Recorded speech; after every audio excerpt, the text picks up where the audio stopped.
They're collecting essential supplies all month long and need your help with donations of laundry detergent, dish soap, shampoo, and conditioner. Plus office supplies like copy paper, cardstock, and envelopes. Drop off your donations Monday through Friday at Elysian Med Spa on Thomas or Reliable Copy Products on Harrison. Help support Humble House Ministries. Together, you're sharing more than just supplies. You are sharing hope. Looking for the most romantic night out in Panama City? Ferrucci Ristorante is your destination for authentic Italian cuisine and unforgettable moments. The candlelight, the wine, the homemade pasta. It's like a little slice of Italy. From handcrafted sauces to centuries-old recipes, Ferrucci brings true Italian flavor to every plate. It's where love stories begin and anniversaries are celebrated. To reserve your table, call 850-913-9131. Ferrucci Ristorante, Panama City's most romantic escape. Are you looking for a place to take a leak? Do you have a truck, tractor, or other hydraulic equipment leaking or not performing as it should? At Reliable Hydraulic Solutions, we can get you back to work. Do you have a busted or leaking hose? We can typically replace them while you wait. Hydraulic cylinder or pump needing repair? In many cases, we can have it back to you the next day. Reliable Hydraulic Solutions, 6840 Highway 77 in Southport, just south of Tractor Supply. The best place in town to take a leak. Lynn Haven, WFLQ Port St. John. Powered by Panama City Toyota, ESPN Northwest Florida. 5, 4, 3, 2. Stand by. On my mark. You survived the workday.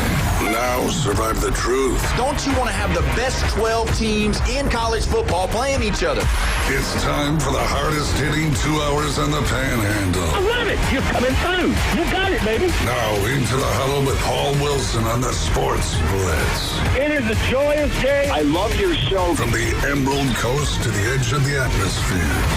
You gentlemen lift us up every day. 104.3 ESPN Northwest Florida.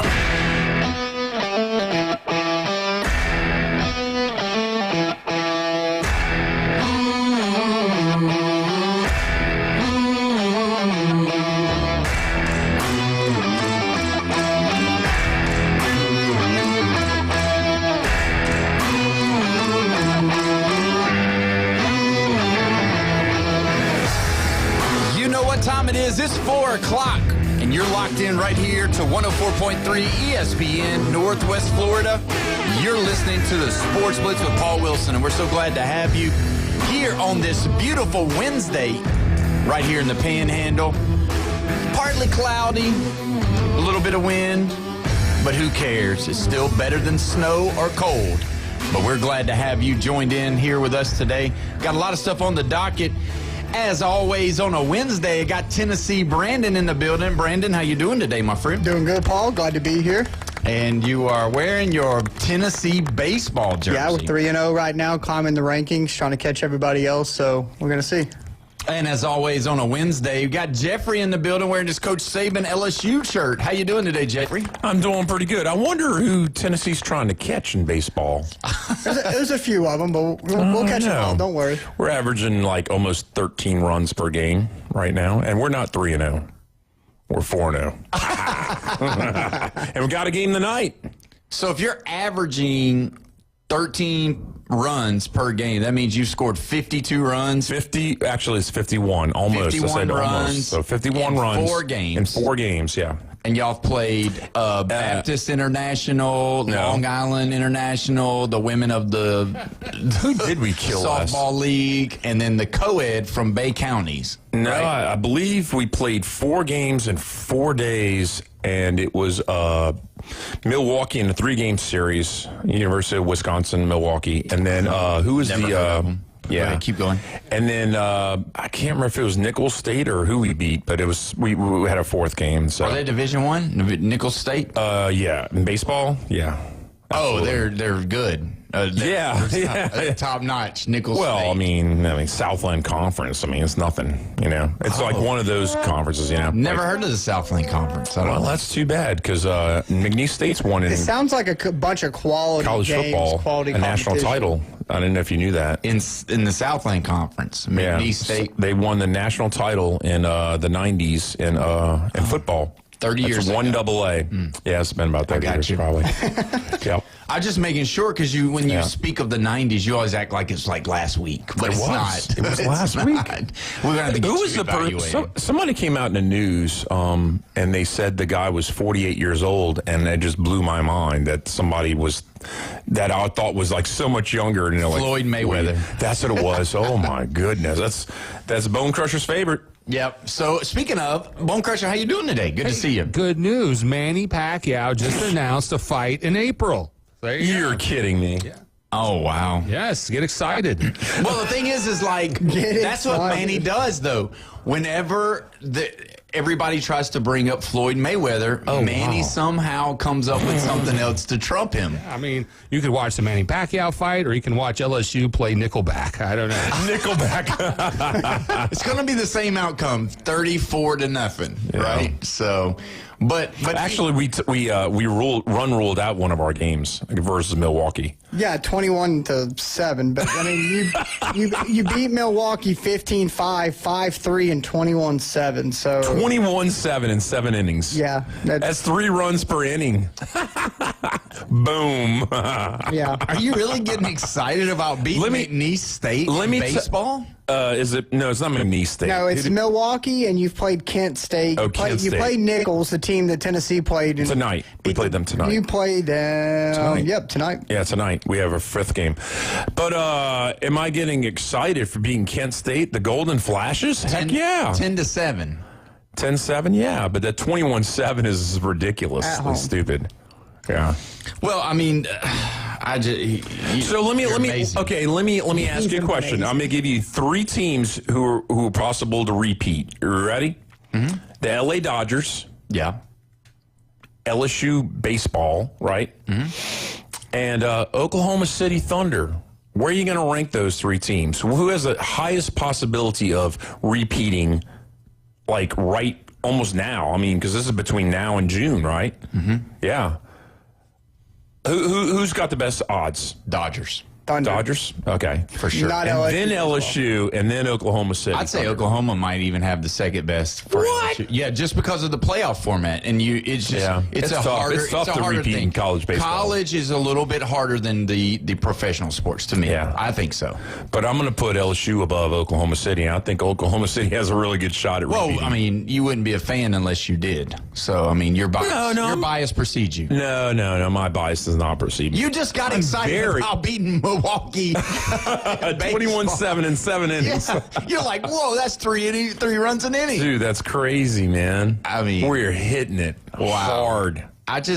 Wait till SEC schedule starts. We'll drop. Oh, I mean, the SEC rankings. Are you joking right now, or are you being dead serious? I think we're going to win it this year. I know, but I'm saying, are you really... After 4 games, Milwaukee After and 4 Kent State, games, I don't care. you haven't seen any quality You're competition, hitting and you're taking, you're gosh. betting the house on it? Wow. It's okay. If we win 3 out of 4 years, that's insane. College baseball has never seen this, and maybe forever. 3 and 4 years. Yeah, it would be definite, but I mean...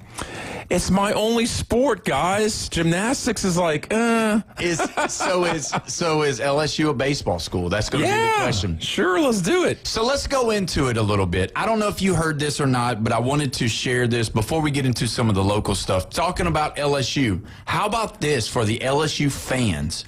44,000 people have requested for season tickets for the LSU 2026 season.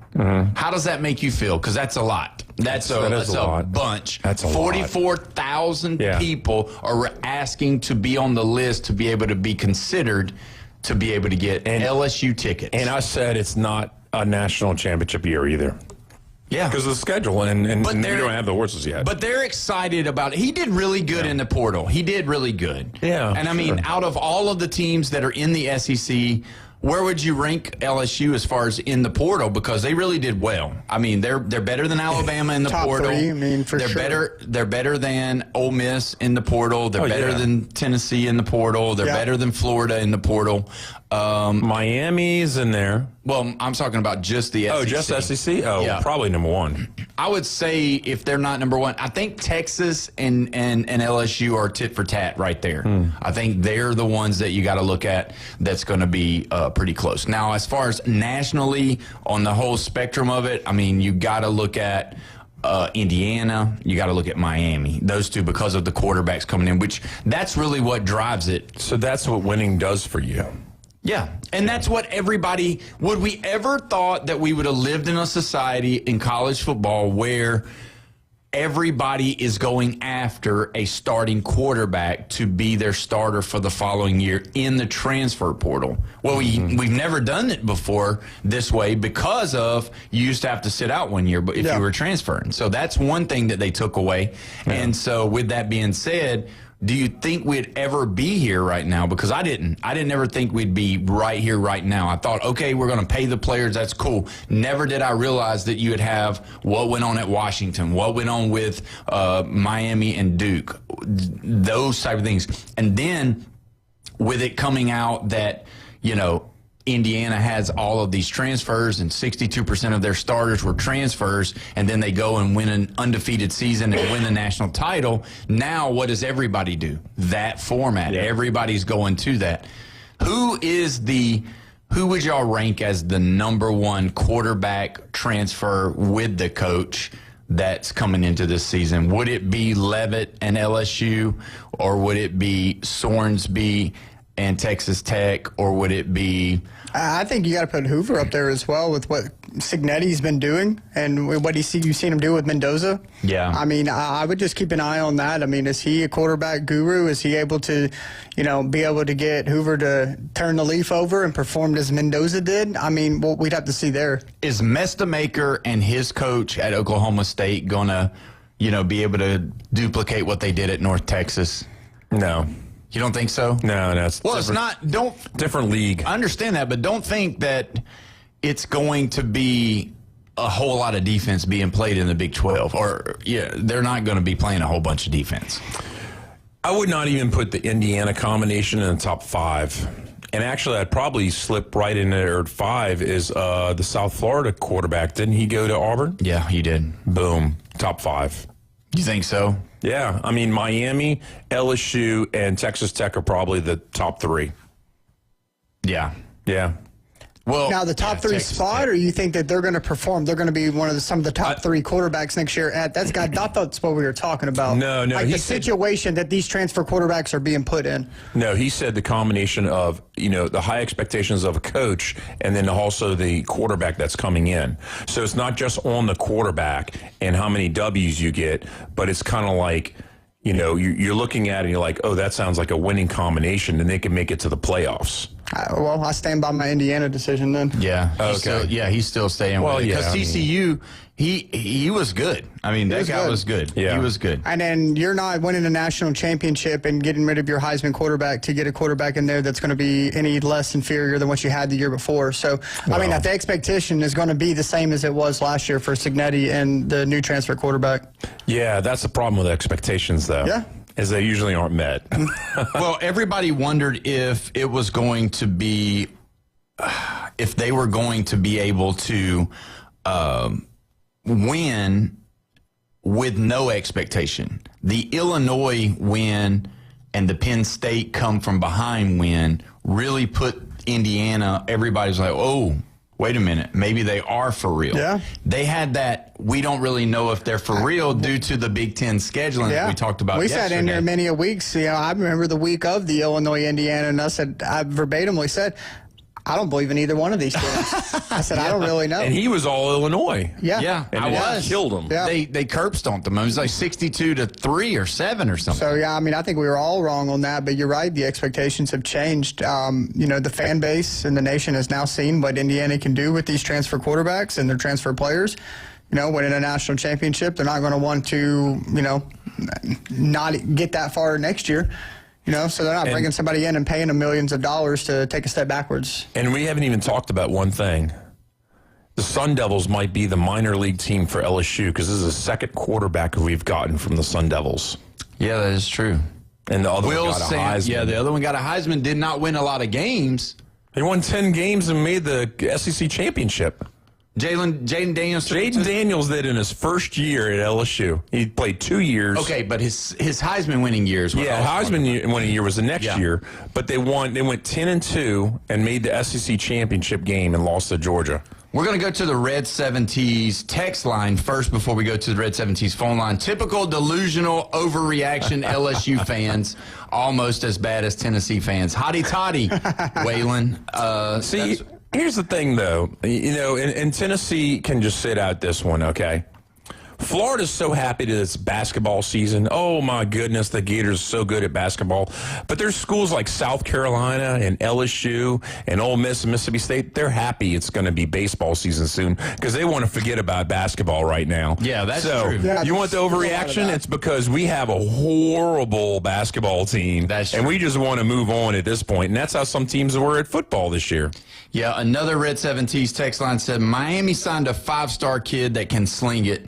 Menza better not slip up. And so, I mean, and here we go. Ashton Daniels over there at Florida State, top quarterback in the portal. The next Cam Newton from Sean. There you go. Newton. I'm always talking about Cam Newton at Florida State. It should be Auburn that's talking about getting another Cam Newton, and see how this over here at Florida State they want to try and do that. I'm just telling you, the fans believe in this guy. He's going to bring him. 16 years from Cam Newton in college, and we're still talking about him like he was Jesus Christ in college football. He was a Superman. He was for 1 year. He was. Yeah. He has to be top 10, one of the best players to ever play college football. You're correct. I would maybe even top 5. So is he our totem pole? Is he we're measuring everybody up against and gonna say that they're the Michael Jordan of college football? If you are okay, so let's just be honest. All right, we're gonna call a spade a spade. We're calling it just like we see it here. This is what we do. If you're a black quarterback who is tall, big, and strong, athletic, and can run and throw, they're always going to, if they're good, they're always going to be compared to Cam Newton. If you're a left-handed quarterback and you run a lot and you look kind of like what Tim Tebow was, you're going to be Tim Tebow. Okay. Is he the next Cam Newton? Is he the next Tim Tebow? So Ashton Daniels, big kid, black kid, can move, can throw. Why not? Okay. And the thing is like if that is something that we can say, in which Gus Malzahn, he's lived on that statement, which he's no longer with Florida State, but he's lived with that statement for every time he's ever recruited a kid that was big. It's like, oh, this is the next Cam Newton. Yeah. He called DJ Lagway the next Cam Newton. He called Ashton Daniels the next Cam Newton. I mean, shoot, Jeff, if you stood on a stack of dimes, you probably would be the next Cam Newton. I mean, honestly. I mean, I look back at it. So if you're skinny, you don't have the size and like Michael Vick. Was he like the next Randall Cunningham? You know? Michael Vick, when he came out, and he's skinny or slender, but he could run and he could fling it. Was he the next Randall Cunningham? We didn't say that about him when he came out. No, he was different, though. He was smaller. He was a lot smaller than Randall Cunningham. Randall Cunningham was a little bit taller. And he was tall, but he was skinny. Randall Cunningham was skinny. Yeah, he was. Yeah. But, I mean, that's... And then got to read this. He will not save Florida State. They are awful. That's somebody else wrote on the Red 70s. Don't tell me it's a Hurricane fan, huh? Probably. But either way, we are going to go to the Red 70s phone line. We got Mike on the line. Mike, how you doing today, my friend? Hey, Paul, I'm doing real good. I would take umbrage with 44,000 fans. How do you explain getting season tickets to all LSU games when we don't know how good LSU's going to be this year, especially with Wayne Kiffin on coach? And where did Brian Kelly go? What was wrong with Brian Kelly coaching the LS Tigers? Let me answer your first question. The thing is that the expectation and the money that LSU has spent on Lane Kiffin coming there, and all of these coaches that went on after Lane Kiffin left Ole Miss and coached in the college football playoff and almost made it to the championship game, that's exactly why the expectation of 44,000 people are trying to get season tickets. I mean, it's the most exciting that they've been since Nick Saban was there. Are you sure LSU is going to win? Are you sure LSU is going to take it all this year, or is that just your prediction? No, Mike, they're not going to win. But let me tell you, no, but here's an honest statement. Ready? They have 4 home games. I'm going to list these 4 right off the bat. Clemson, Texas, Alabama, and Texas A&M. If you don't think people want to go to those games and you could resell a ticket, you're crazy, because that's 4 huge games. There might not be anybody in the nation playing 4 home games like that. Out of all 4 of those games you just mentioned, I predict LSU is going to lose every one of them. That's what I'm talking about, Mike. Keep Jeffrey honest. That's and right. You know what? We tried to send Brian Kelly to Michigan, but they wouldn't have him. And where's Brian Kelly? He's not a good coach anyway. The only good thing he did was coach Notre Dame, and then he left Notre Dame, went to Louisiana Tech, and look what happened to Louisiana Tech. Then he went to LSU, and now look what happened to LSU. It's going downhill. Well, let me tell you this real quick, Mike. What Brian Kelly's doing right now is probably counting $52 million that LSU had to pay him when he left. So that's probably what he's doing. I wouldn't pay him at all. My opinion is he's not that good of a coach. I don't think, because he couldn't win again. He couldn't win at LSU. No wonder they wanted to get rid of him. Am I right? Yeah, well, the thing is that he did win some games, and he won some big games, but he wasn't consistently winning every single year. So losing 4 and 5 games at LSU is just not up to par. It's not the standard. Well, you got to be up to par in my book. If you're going to coach the team right, coach the team right. But if you don't coach the team, don't be there. Don't waste the time and effort that you don't want to put in to coaching a good team or a bad team like LSU. And that's all I have to say. Well, Mike, we sure do appreciate the call. We're bumped up against the break, buddy. I appreciate it, man. Thank you so much. I appreciate you too, Paul. Have a good one. I'll call tomorrow. Bye. All right, buddy. Bye-bye. Yeah, I mean, a little pushback with Mike. I mean, yes, he didn't meet up to LSU's expectations, but I mean, 3.5 losses a year. I would say there's probably 75 to 85% of schools, administrations, fans across the nation that would take that in an absolute heartbeat. You don't think Kentucky would take 34 and 14 in 4 seasons? So you win like what, 10, 9, 8, 7? You know, you can see how the slide's happening. Just one game per year, less every year. So the pattern was there. And Paul's right. He's busy. I don't think he's counting it just yet. I think he's busy trying to figure out how he can still get that, what was it, $54 million. So, yeah, that's what he's got his hands tied up with. Allegedly, he's still got his eyes on some openings, but I think getting your hands on some of that $54 million might be priority. He'll sit out this year, but mark my words, he'll be a head coach next year. He'll go somewhere else. But either way, we got to go to the break. When we come back, we've got Aaron Bearden on the line with instant replay sports cards. Got to find out if anybody has found the Mickey Mantle card yet. You listen to the Sports Blitz with Paul Wilson, 104.3 ESPN, Northwest Florida.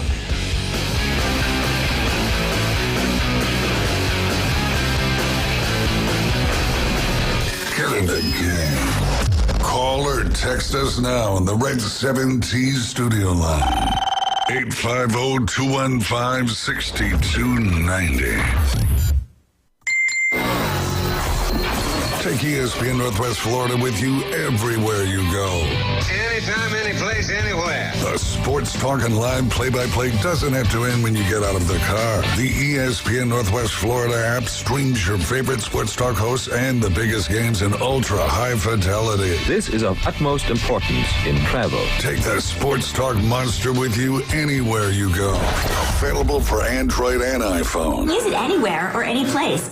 Good afternoon. This is Joanna with your latest forecast on ESPN Northwest Florida. The rest of the day, mostly cloudy and a temperature of 68 with wind 10 to 15 miles per hour out of the south. A variety of slight fog and mostly clouds tonight, a gentle breeze and quite warm near 64. Slightly foggy in the morning, but otherwise very light showers and 71 tomorrow. 73 and light sprinkles with a gentle breeze Friday. This is your Wednesday's weather brought to you by Earthworks of Northwest Florida. Thank you for keeping that dial on ESPN Northwest Florida. Rely on it. Golf is a game that should be fun, but to have the most fun, you need to play your best. That's where the experts at Golf Plus come in. Their friendly staff will guide you through the buying process, answer all your questions, and can help with any repairs you need along the way. Golf Plus is your custom fitting, club repair, and golf retail shop. Golf Plus staff is non-commissioned and will work with you to find the best product for your game, just like they've been doing since 1988. Golf Plus in Panama City Beach. Fitting, repair, retail. That's Golf Plus. Looking to upgrade your truck? It's Blue Diamond Truck Accessories in Panama City. They sell, service, and install it all. Light kits, bed covers, bumpers, winches, lift kits, and any trailer hitch you can imagine. Blue Diamond Truck Accessories, just west of Frankfurt Avenue on 15th Street. Find Blue Diamond Truck Accessories on Facebook or call 850-914-0265. Blue Diamond Truck Accessories, 850-914-0265. Your goals matter, and at Anytime Fitness Panama City, they're ready to help you crush them. With expert coaching, personal training, and virtual workouts through the Anytime Fitness app, you'll have all the support you need inside the club and beyond. Limited time only. Join today for just $1 down and start your fitness journey now. Don't wait. Visit 107 West 23rd Street, Suite W8, or call 850-818-8184. Anytime Fitness. Let's make healthy happen. 104.3 ESPN Northwest Florida has your chance to win. Subs, chips, and drinks for 4 at Jersey Mike's on 23rd Street. Just open the ESPN Northwest Florida app and crush the contest button. Winning. The ESPN Northwest Florida app is available for Android and Apple. Now, taking your collection to the next level. It's the Instant Replay Sports Cards Box Break. With Aaron Bearden on ESPN Northwest Florida. Welcome back. You're listening to the Sports Blitz with Paul Wilson right here, 104.3 ESPN Northwest Florida. We're so glad to have you today, and we are pumped up. Don't forget, you can call in, you can text in on the Red 7T's phone line, 850-215-6290. Red 7T's, your place for custom apparel right here in the Panhandle. We're pumped up and ready to go. We got Aaron Bearden on the line with Instant Replay Sports Cards. Aaron, how you doing today, my friend? Oh, absolutely fantastic. How about you guys? We're doing wonderful. I got one question and one question alone to start this thing off. Where is Mickey Mantle, and has he been found yet? Boy, I would love to tell you that I knew. I think we're all going to find out about a month after it happens.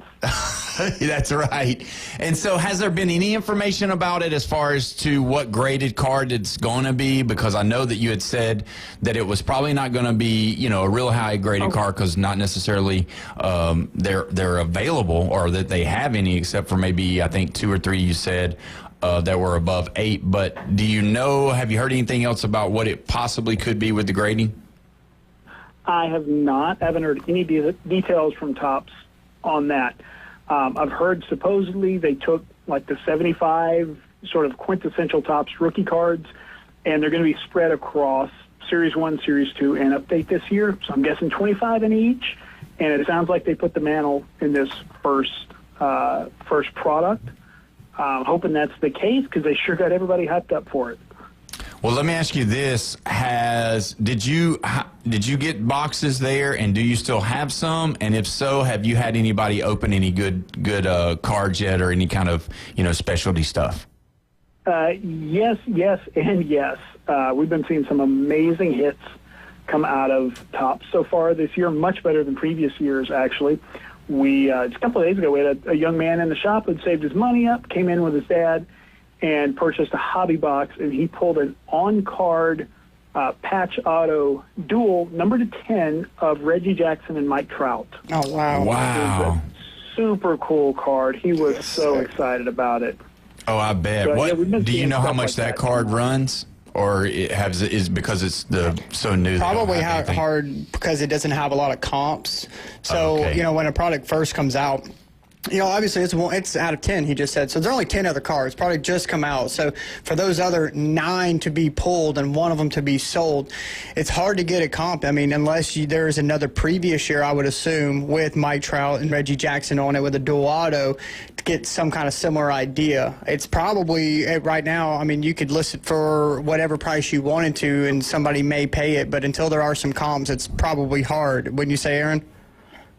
Yeah, it's difficult. Like you said, you can kind of triangulate, look at maybe a similar card of those two people from another year, another product, or look at sales of other dual autos out of this product, if there are any, and kind of compare those players to these two. And, you sort of come to an understanding of the value from that. But, he wasn't interested in selling it. He was so happy it was the biggest card he pulled. Did you try to buy it? He was thrilled.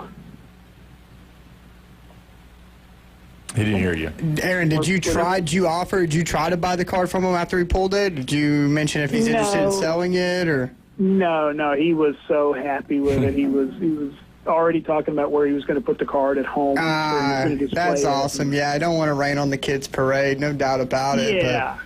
I heard, because I heard who that kid was, and I heard he put it on a necklace and is going to talk to Golden. Speaking of, I guess, we need to talk about that. Logan Paul sold his Pokemon card as well. I believe it was $16.4 million on the necklace, and I know who bought it. It was a former person that was a spokesman. I believe I'm not sure if it was in the Trump administration but somebody else. It was one of his sons. So, So did you hear about that one, Aaron? I've actually seen the card. When I was in New York last summer, we got to see it. Wow. Now, Aaron, can you tell us other than him owning the card, what of that specific card? Because, that sounds more than a first edition Charizard. That's more than some of the shadowless ones. That's astronomical. What about that specific card, made it worth that much?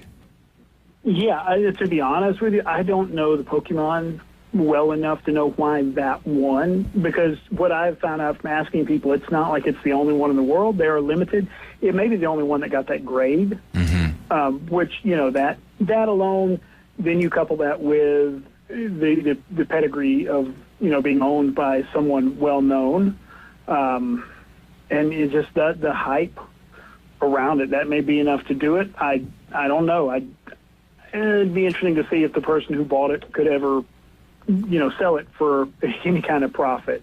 They may well have overpaid for that.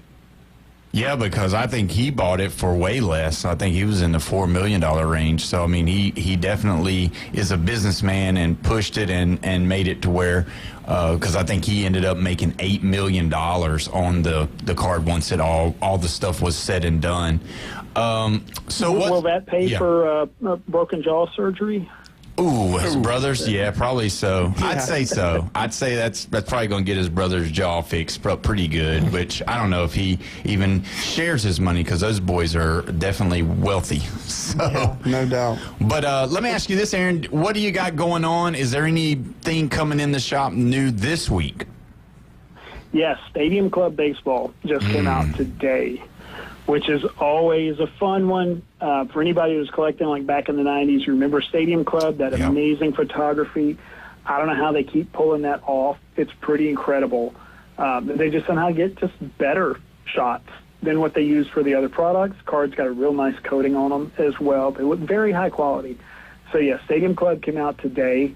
Definitely one for, Series 1, that's cool if you like collecting that old Topps. Stadium Club is definitely something to have fun, just opening the packs and looking at the cards. Do you still have the Topps available, and then do you have a price on the Stadium Club? And the third question, I'll give you 3 questions here. Does the Stadium Club still have that old glossy finish where the cards stick together? So they have refined the finish on them.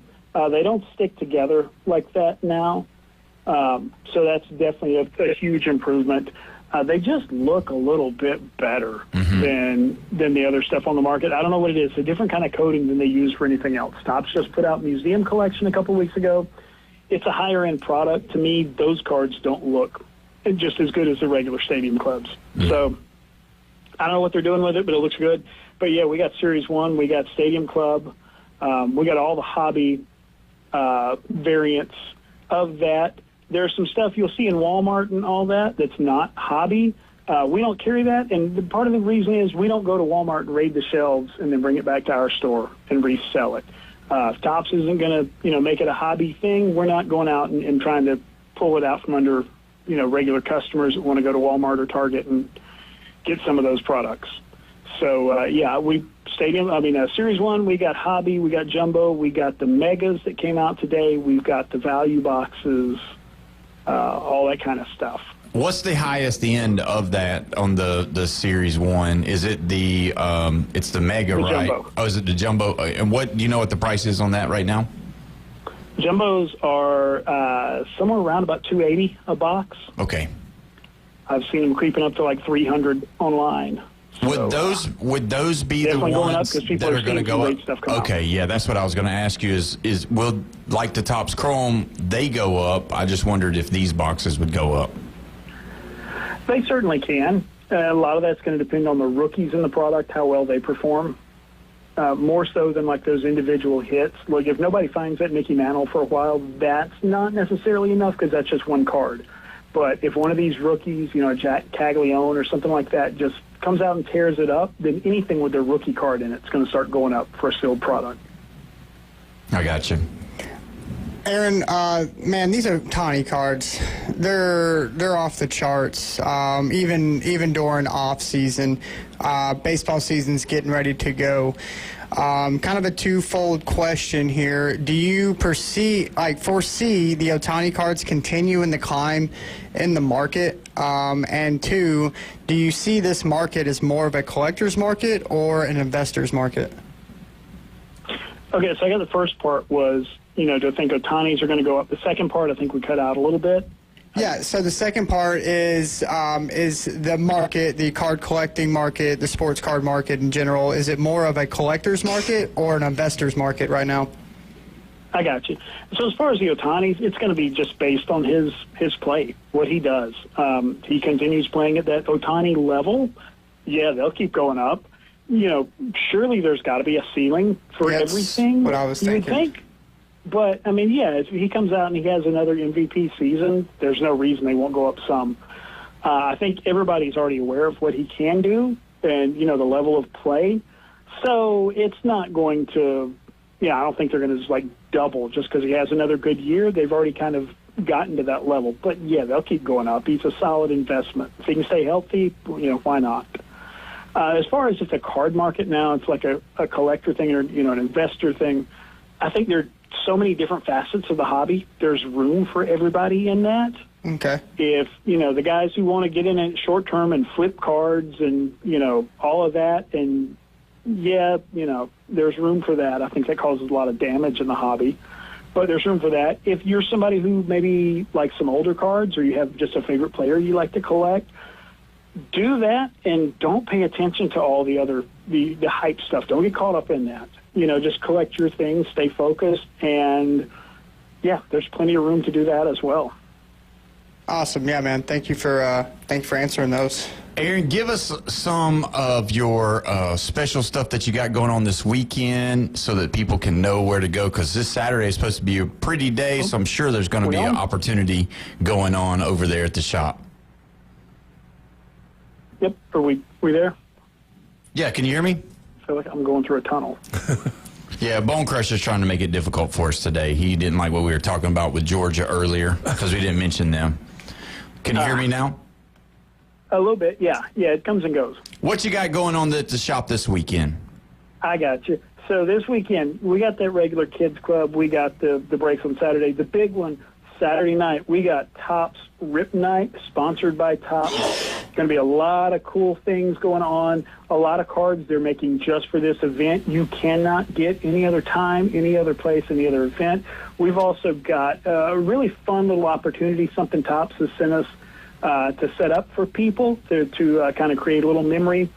You got to show up at Rip Night for that. Get involved in the pack wars, the box breaks, the trivia, all that fun stuff. Going to be a lot going on Saturday night starting at 5 p.m. So that Rip Night, are they going to have T-shirts this year? Or do you know? I know they've had those in the past. Let's say it's a maybe. Okay. Now, what's the for Rip Night? How exactly does that work? Explain to the viewers and listeners real quick before we get off here. Is it an admission? Do you have to buy a box? Is it $20 entry? Like how specifically does that work? Typically, Rip Night is like $30, and you get a bundle of packs. And we're going to play pack wars with just those packs. Everybody has the same pack. We'll call out, which one to open. And spin a wheel, see what we're looking for. Tallest player, oldest player, something like that. Whoever, if you have that guy in your pack, then you win a prize. And we'll do a bunch of rounds of that. We'll do some trivia by teams. And whichever team wins a trivia, they win a prize as a team. So it's a lot of fun. You don't necessarily have to really be a diehard card collector because, for the pack wars, you're looking for the stats on the back. Who's the tallest guy? What's the highest card number? Things like that. So it doesn't matter if what parallel this is or what the card's worth. You can still have a lot of fun with it. Wow, so that's good. And you're not going to give us any kind of hint of whether or not there's going to be free T-shirts, or you're not going to bring me and Jeffrey one here to wear on Friday before the event. I'm just saying, it's the kind of thing, look, I can't say everybody would get a T-shirt if there were T-shirts. I'm just saying if you are short on T-shirts in your closet, Rip Night is the kind of thing where maybe you go home and that's one less problem you got to worry about. That's what I'm talking about. On. So that's cool. Give everybody the address and the hours again. Oh, we out again. Give everybody the hours and the location. All right. Yeah, 7 days a week, 11 to 8 Monday through Friday, 10 to 8 Saturday, 12 to 6 on Sunday in the Stanford Station. So on 23rd Street, Sweet Frog Yogurt, Academy Sports. Find us at InstantReplaySportsCards.com. Well, Aaron, we are pumped up about it. I'm so excited about Rip Night because I know that you're going to have a great time over there, and it's going to be a lot of fun. So we appreciate you coming on today, and have a great week, and sell all the cards in your shop on Friday night. Let's do it. Sounds like a plan to me. You guys take care. Everybody out there, be good, be safe. Yes, sir. All right, Aaron, have a good night, man. And when we come back, we're going to discuss whether or not the phone line is correct about Jeffrey. You're listening to the Sports Blitz with Paul Wilson at 104.3 ESPN, Northwest Florida.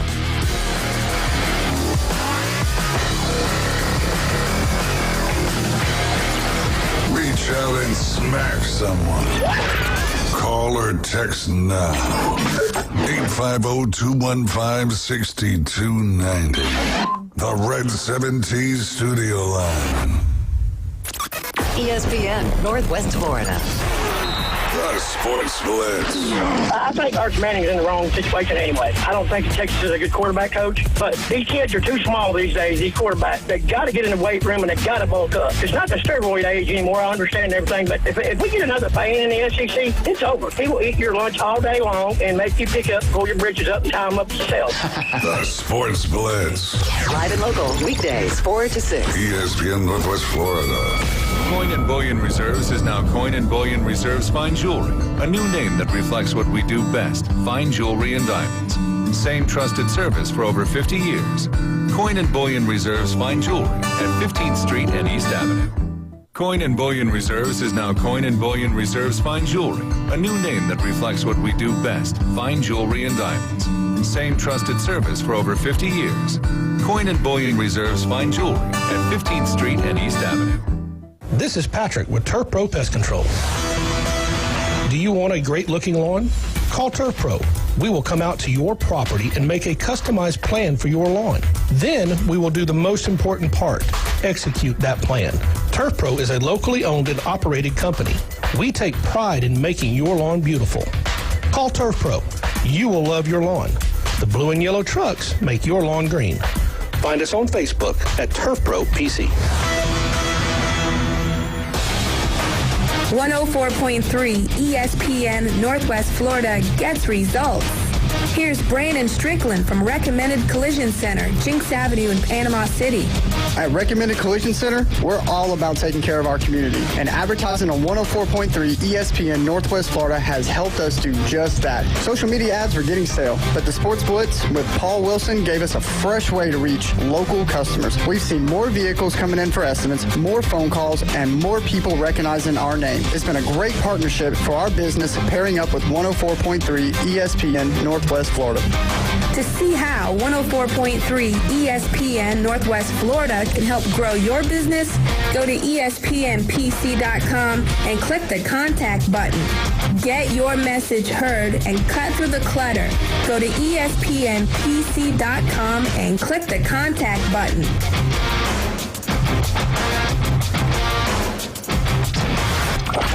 Local roots, global reach.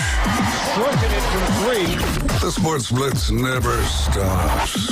And Paul Wilson has the mic. The only way an LSU player can win the Heisman is they come from another team. 104.3 ESPN Northwest Florida. Welcome back. You're listening to the Sports Blitz from Paul Wilson at 104.3 ESPN Northwest Florida, your spot for college basketball this weekend. You got a lot of SEC basketball, which we had last night as well, so we're pumped up about it. Don't forget, if you want to be a part of the show, you can be 850-215-6290. Want to read real quick a Red 17's phone line text. You know, a lot of times we talk about it. Joey B, best college quarterback. And that's coming from a Florida fan. So there you go, guys. We got that. Let me ask y'all this real quick. If you had one game to play in college and you had one quarterback to be in that game, who's it going to be? If you had a chance to win a national title and you had one quarterback to have on your team. Now, your team is playing in the national title. And, you know, just for the sake of whatever, who would be the quarterback of all time that you can select? And it has to be the play from college. Like, obviously, Joe Montana did a lot better in pros, right? Right. So did John Elway. So did Tom Brady. Yeah. You know, so did Peyton Manning. Whoa. Shots fired.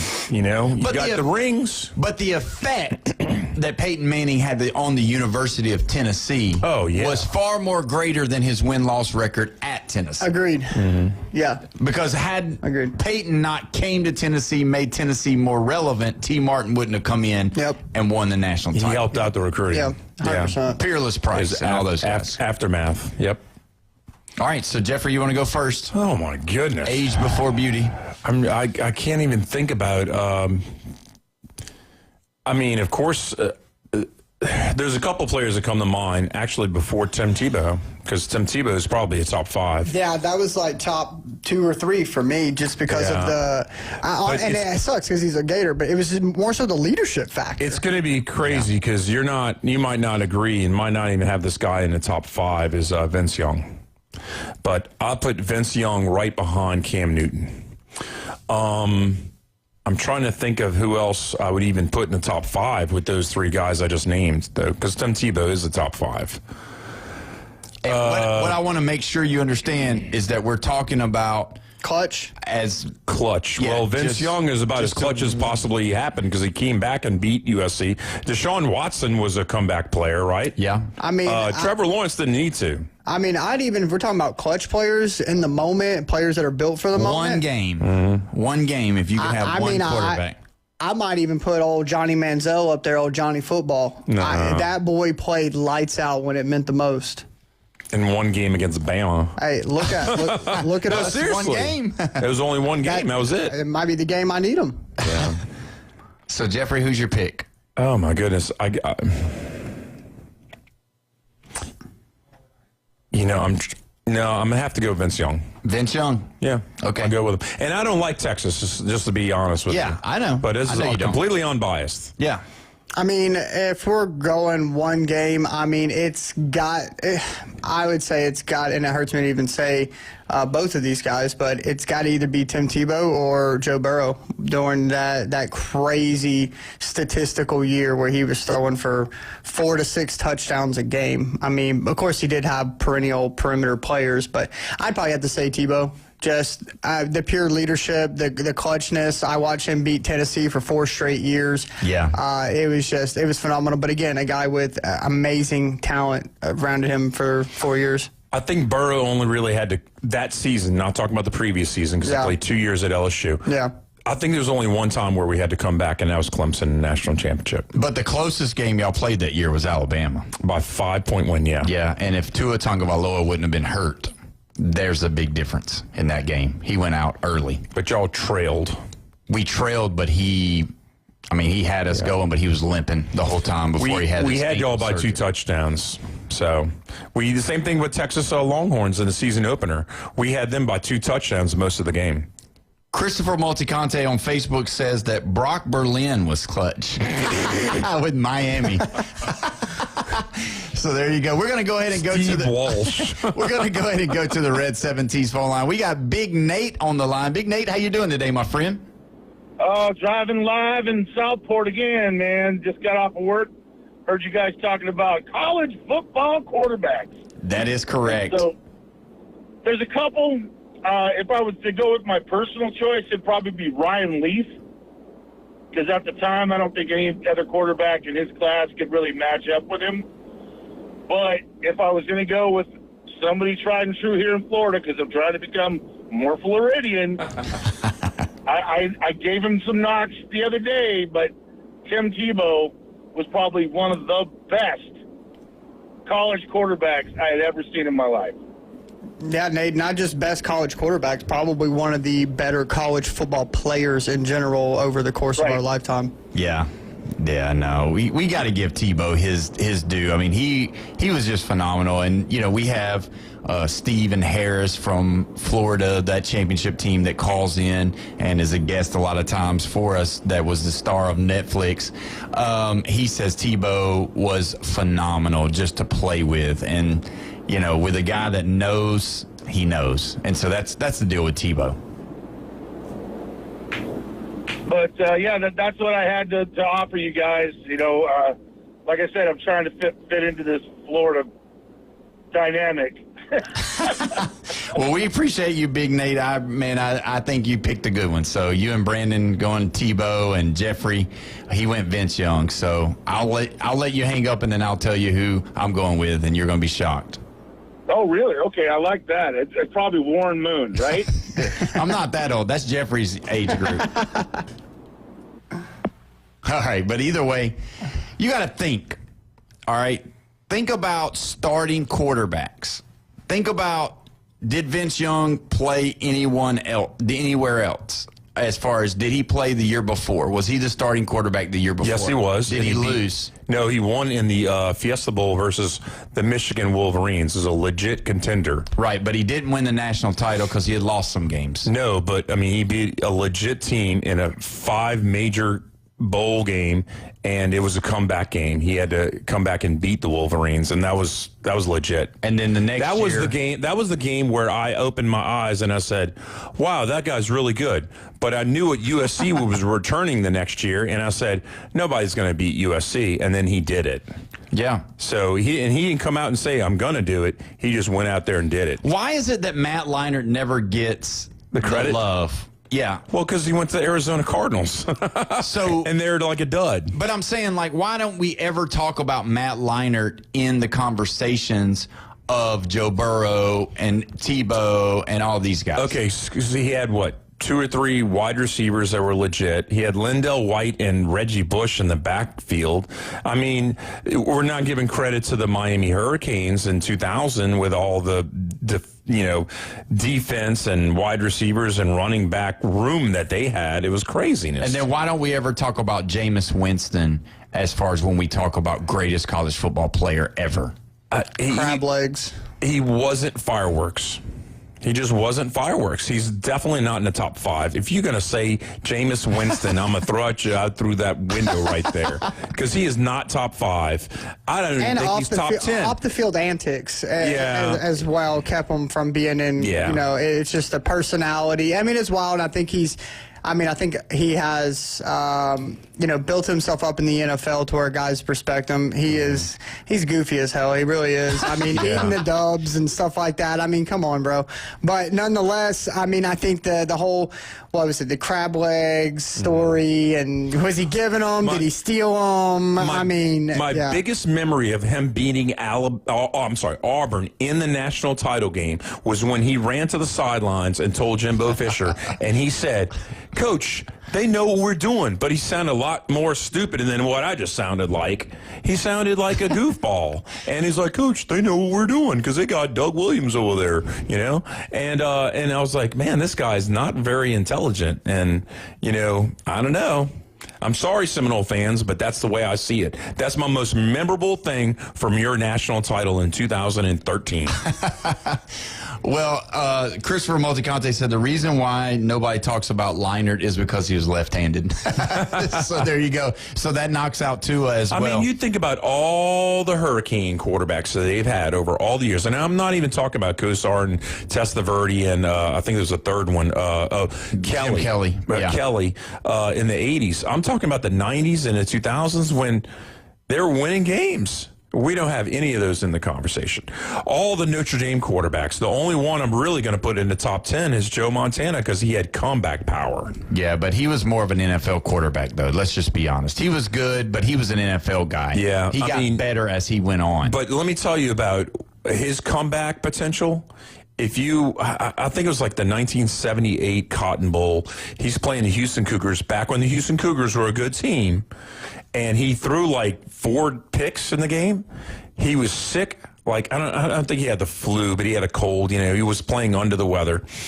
And he just never gave up. And when you thought this, if you watch this game, you'll be like, they're not going to win this. They're not going to win this. And then you see him just boom, boom, boom, boom, boom. The whole fourth quarter, he just lit it up and just came back. And you're like, wow, okay. But you didn't think that he would do that in the pros, and then he did it. Yeah. So he's a top 10 for sure. Well, in 1978, Jeffrey was watching it on TV. I wasn't even hardly born yet. So we're going to go to the Red 7T's phone line. We got Robert on the line. Robert, how you doing today, my friend? I'm doing outstanding, boys. How about y'all? We're doing fantastic. Y'all there? Yes, sir. Hello. Can you hear me? Can you hear me now? Yes, sir. We can. Breaker. Yeah. How y'all doing, guys? We're doing fantastic. What's going on, buddy? Not much. Mr. Paul, y'all got to get out and do some damn remotes. You hear me, brother? We got to get y'all out. We got to get y'all on the scene, on the board. Y'all are just, I'm from Nashville, man. Y'all are just as good as 104.5 and 106.3 up there. Y'all, Paul, y'all are awesome. Y'all covered all. And I actually got to I loved the interview you had done with the coach at Gulf Coast yesterday. That was freaking awesome. I gotta go watch them tonight. Absolutely. I'm going to be there, so it'd be great to see you over there. But I'm going to go way back, and I'm just going to, I am a Tennessee fan, I hate it, but I'm going to throw Heath Schuler out there. I don't care what anybody said. Back in the day, in the fourth quarter, you got Heath within 6 points. It's going to be a ball game, boys. You better buckle up and let's go. I agree with you. I have to go with Heath on that. Yeah, and, Heath Schuler, number 5. Great quarterback. You already know he started out as number 21. Oh wow, I didn't realize that. Bad boy, guys, and I just want to say thank you to you guys. Y'all are doing an awesome job. Y'all got to get out where we can meet you. I got to get Bone Crusher's autograph on a T-shirt or something. There you go. That's right. It's rare. It's rare because he don't sign much. Yeah, I know it's rare, and I could probably get some money out of it. Maybe a McDonald's Happy Meal or something. But there you go, guys. Y'all got to get out. Y'all got to get out and do some remote so we can get to know y'all and everything. Y'all are awesome. Do an awesome job. I love y'all and love on your people, guys. Love on your people.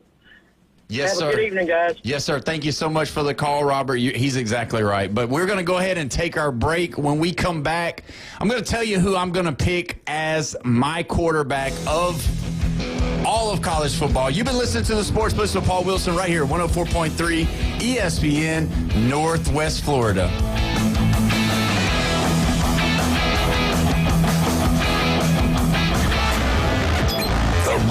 M&T's studio line is now open.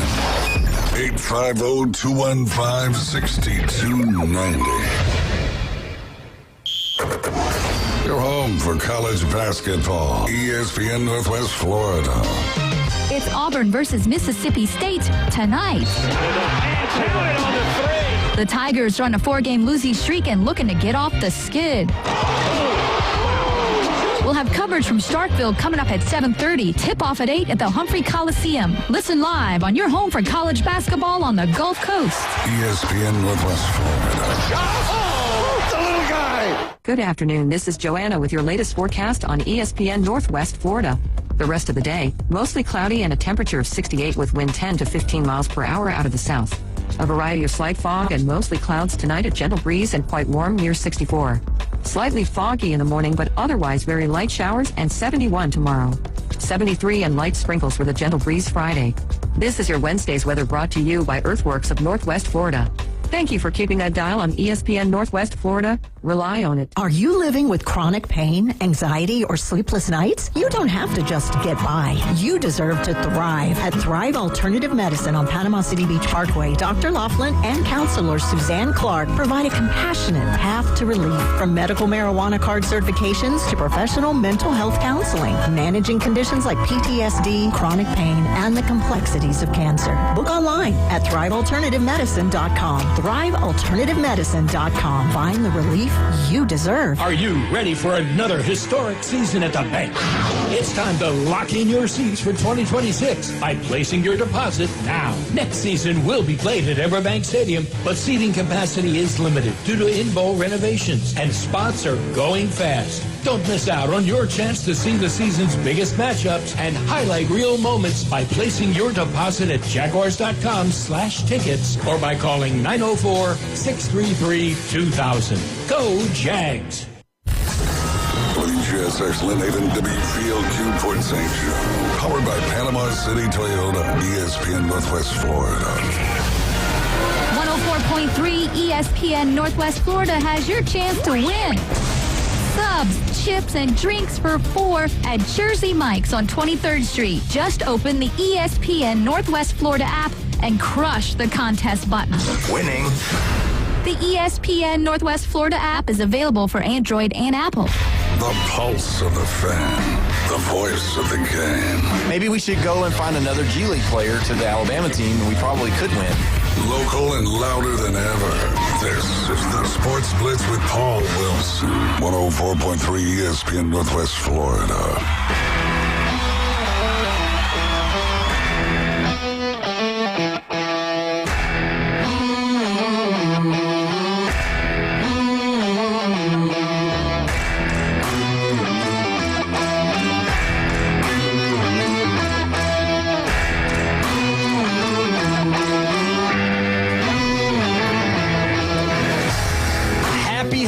Everybody, it's 5 o'clock, and you're listening to the Sports Blitz with Paul Wilson right here, 104.3 ESPN, Northwest Florida, your spot for college basketball right here in the Panhandle.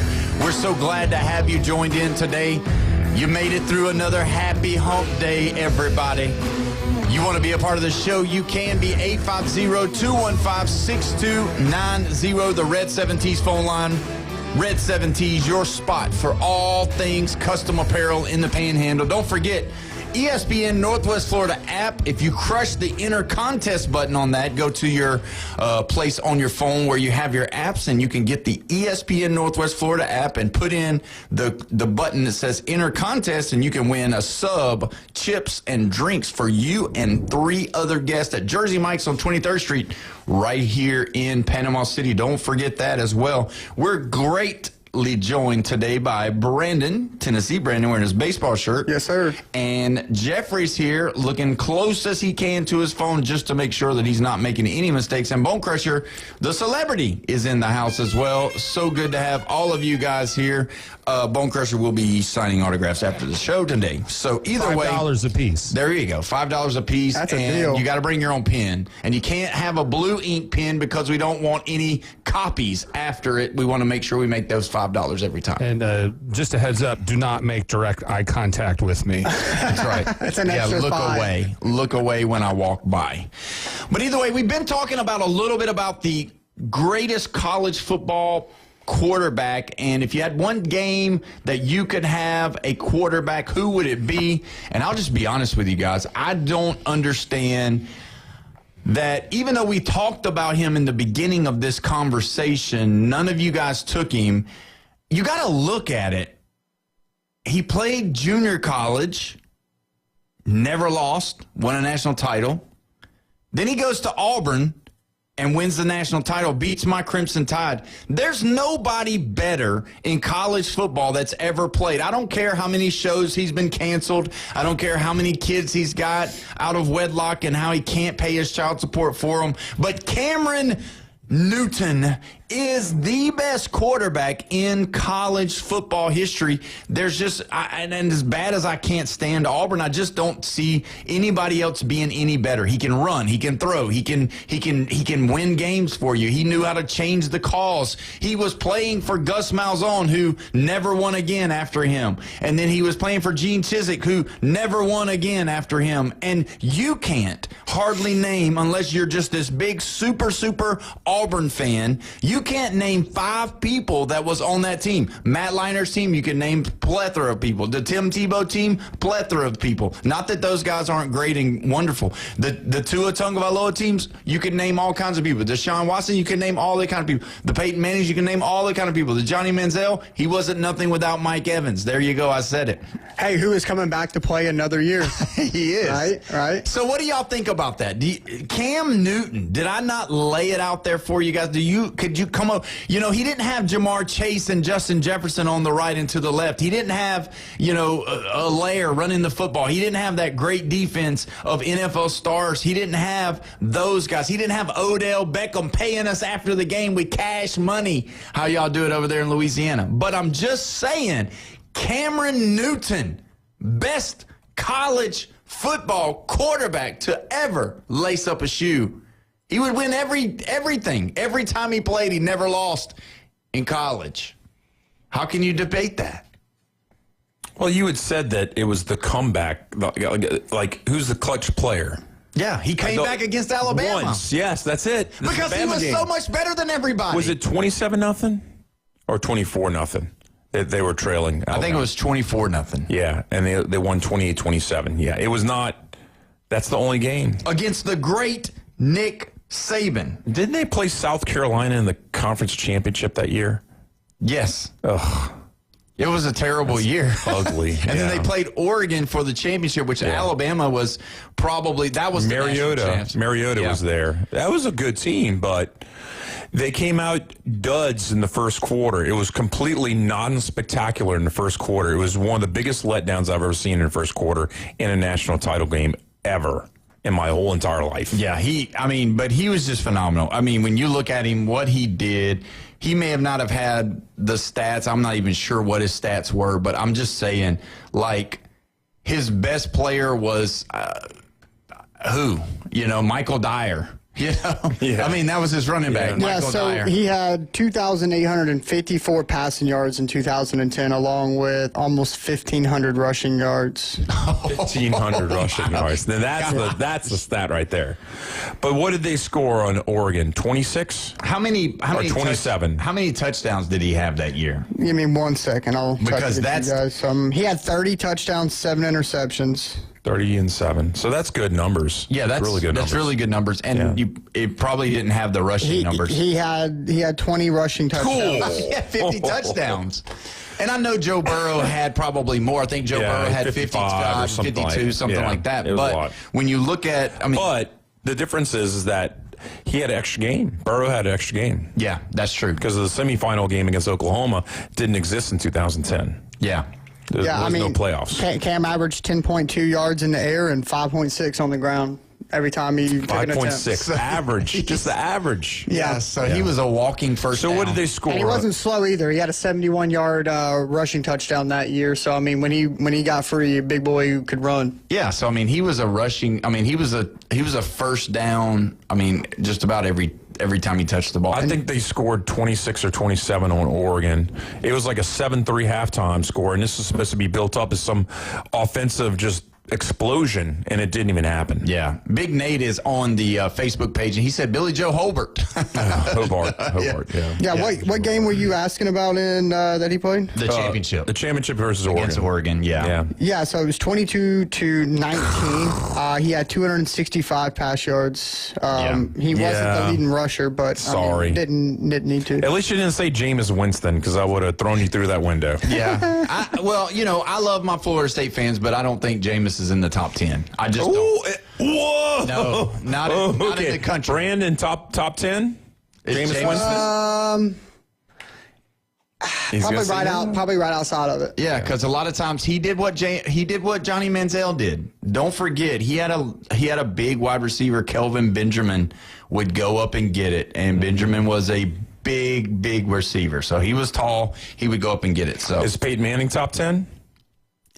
He's right there at it too. Because not the accolades or anything. I mean, there are 24 or more quarterbacks with better accolades as far as that. Depends on what you're weighing it against. Like you said, what he did for the university, a premier player that was able to stay for 3 or 4 years and not jump and leave to finish his education. You don't have players doing that anymore. He did a lot for the university more than just wins and losses, like Paul said. Yeah, I think you got those guys like that. So, obviously Tim Tebow won a national title, but had Tim Tebow not won a national title, then you would say he's in the conversation with Peyton What do you Manning. have, like two national championships, a Heisman, and was runner-up like 2 other times? He wasn't the starter. Chris Leak was the starter, but he got it. And then he had his own. So. Yeah, and how about this? How about me picking a Gators person, you picked an Auburn person, and Jeff picked a Texas Longhorn? Yeah, that's true. Very weird. And nobody picked LSU players, so there you go. Nobody's talking about a Penn State quarterback or Ohio State quarterback. No. But I'll throw a name in there that might be top 10, and you're going to call me crazy, but Archie Manning. Because he's over Stabler, he's over Namath.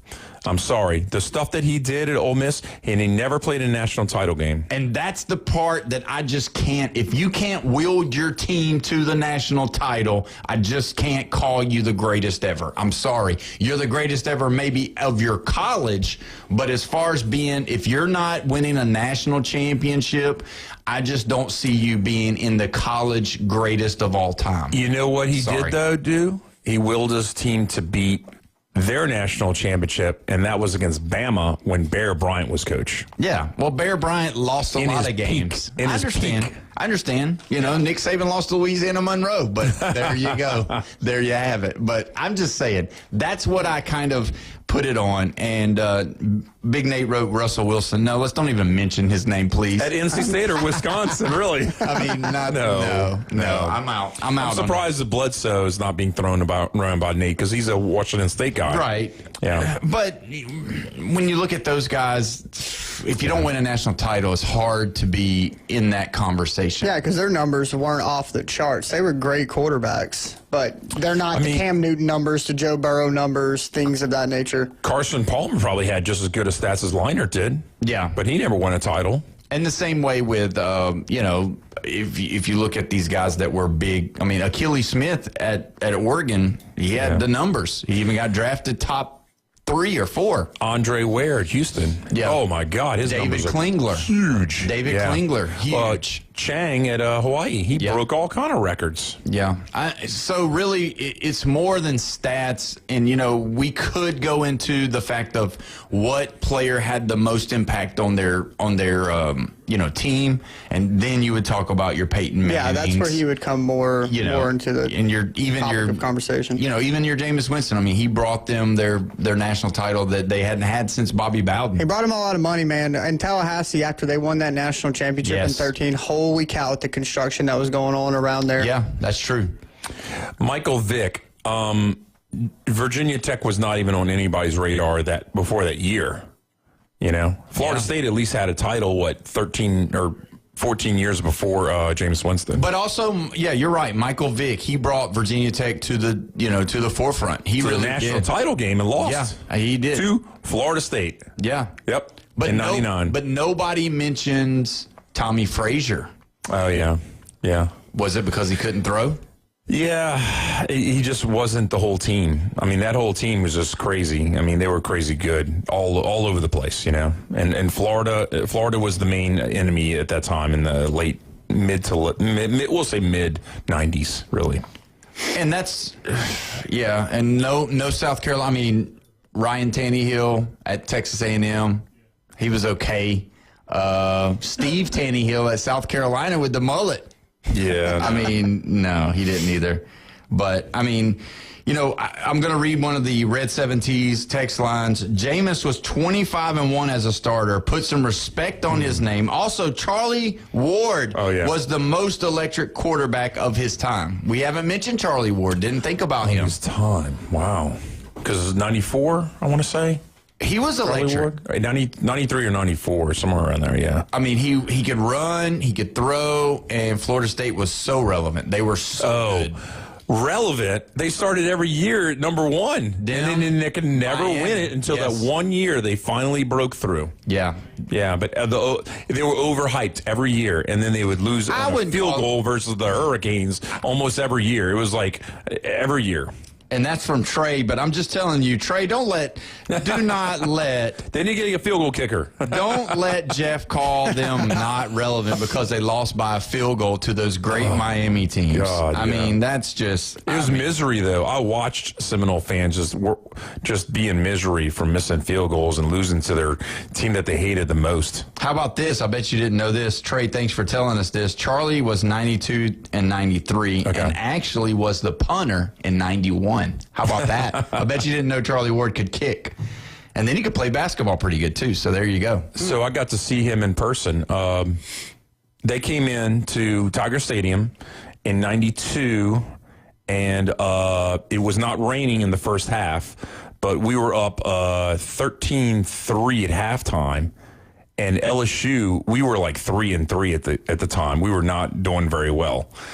And the whole Tiger Stadium was on fire. I don't even know how to say it because I was in the student section. It's a lot more electric in the student section than it is in the rest of the stadium, and you have to be in it to realize how it is. And the previous year, we didn't have a good year. We went like 4-7. So we're 3-3. We're beating number 1. It's halftime, and it's insane. And then you know what they did? Run up the middle. And then they ran it up the middle again and ran up the middle. And I was like, this is just like my dad told me. You get some kind of bread and butter thing going on, and that's all they did the whole second half. They just ran it up the middle, and they ended up winning 27-16, and we lost the number 1. But the bad thing I remember was about 6 minutes left in the game, it starts torrential downpour, and all the fans are leaving, and you can't have umbrellas in Tiger Stadium. I just let you know, you can't block people's view behind you. So yeah, but they'll use it to fight each other while they do that because of how toxic the LSU fans are. I'm there, and I'm just drenched, and there's other fans that are staying, but I was like, what are these fans? You know, we're not done yet. You know, we're down by 8 at this point, you know, and they were leaving, and I was like, these aren't real fans, you know? And anyway, so they kicked a field goal, and they ended up winning by 11 on us, and I was thinking, this team's overhyped, this Florida State team, because all they did was just run it up the middle the whole second half. I was not thrilled by my in-person seeing of Charlie Ward. I'm sorry. LSU, though, was not the LSU of now. No. At all. Like, LSU was in the bottom of the SEC. They were not that good. Well, okay, we were close to the bottom. You are correct. Yeah. And we got killed. Like a couple of years later, we got killed. The biggest loss that LSU ever took in our history, it was like 58-3. We lost to the Gators, and 4 weeks later we beat Bama. That's how we were doing back then, because we just get killed one time and then beat somebody we shouldn't have beat, and it was like you didn't even know who's going to show up. Yeah, and he said the stadium was electric and fire. It wasn't. They had given away free drinks earlier and free crawfish, so their mouths were burning and they were all drunk. Yeah. You want to hear what's toxic? Let me tell you what happens in the student section. I'm not sure. It probably still happens even to this day. They smuggle in liquor. They get liquored up. Now, they can sell beer now in Tiger Stadium, but the line's probably too long for everybody. They still smuggle in booze. Yeah. They get all liquored up. And sometimes if you're losing and it's fourth quarter and you're sobering up, they get a bad attitude, those students do. So guess what they do? They hit out of there. They just leave. Yeah. And those aren't all the true fans, to be honest with you. And every school has them, you know? Tennessee probably has them. I mean, you got 100. Every school does. What's that? Every school does. Yeah. I mean, you're gonna go to any game and you're trying losing. You're trying to normalize LSU fans as being non-toxic, but I'm sorry. When you have 106, is that what Tennessee Neyland Stadium? Yeah, 108. Tried to throw it off. It's a lot of people. You can't have all diehard fans like that. I understand. It's almost impossible. We're going to move on from this whole LSU debauchery that we got going on right now. I just want to mention before we do go to the break, we had something happened last night right here in Bay County. History was made.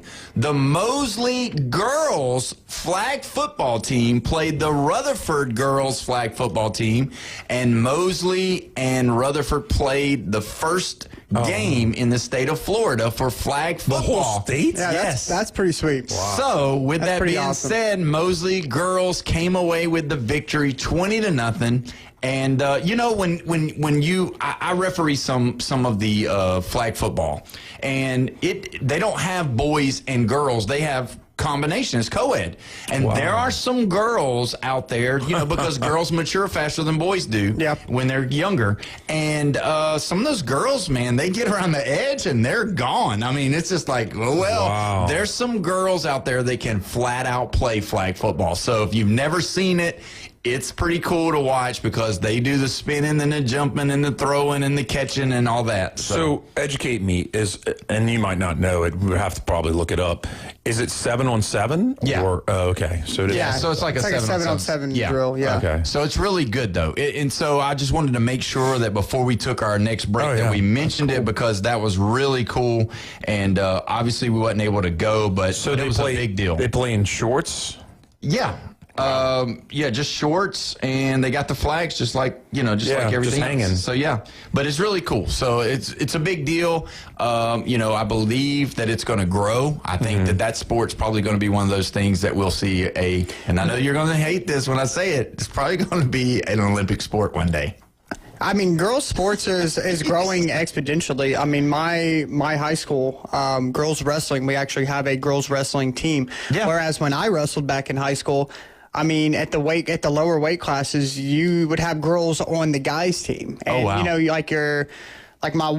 my buddy who was at 106 is the lightest weight class there was in high school, 106 to 285, and they're spread out.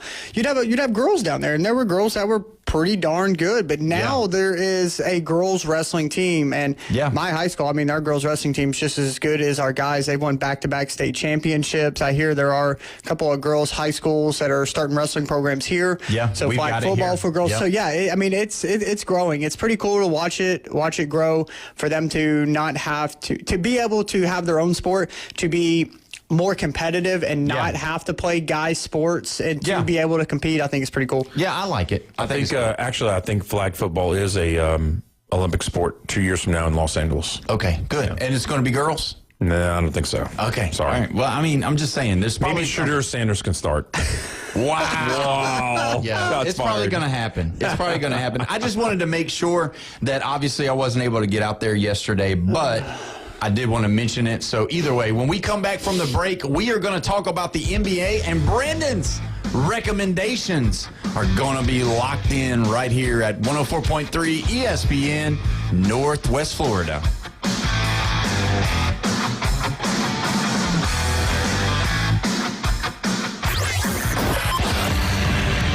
Call or text him now on the Red 7T studio line. 850-215-6290. ESPN Northwest Florida. It's the Coach James Hale Show. The only one person more critical than you to make this show. Oh, thank you, Coach. That's so nice. I was going to say that. Wildcat. You complete me. You had me at hello. You believe this? You had me at hello. What do you want? I'm going to give you a gift. Yeah. Weekday morning 7 to 9. ESPN Northwest Florida. This is Joanna with your latest forecast on ESPN Northwest Florida this Wednesday.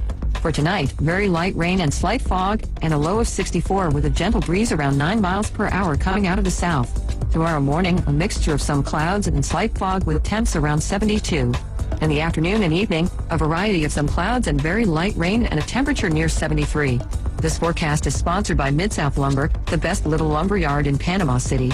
Thank you for listening to ESPN Northwest Florida. Rely on it. Are you living with chronic pain, anxiety, or sleepless nights? You don't have to just get by. You deserve to thrive. At Thrive Alternative Medicine on Panama City Beach Parkway, Dr. Laughlin and counselor Suzanne Clark provide a compassionate path to relief. From medical marijuana card certifications to professional mental health counseling, managing conditions like PTSD, chronic pain, and the complexities of cancer. Book online at thrivealternativemedicine.com. thrivealternativemedicine.com. Find the relief you deserve.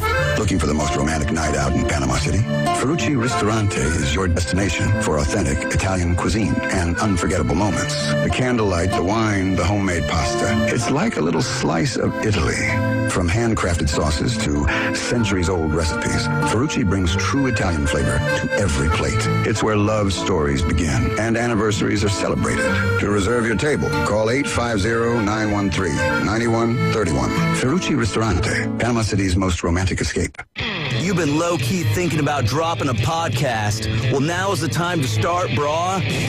Sports, politics, finance, science, health, real estate, music, interviews, surfing, conspiracy theories, or alien abductions.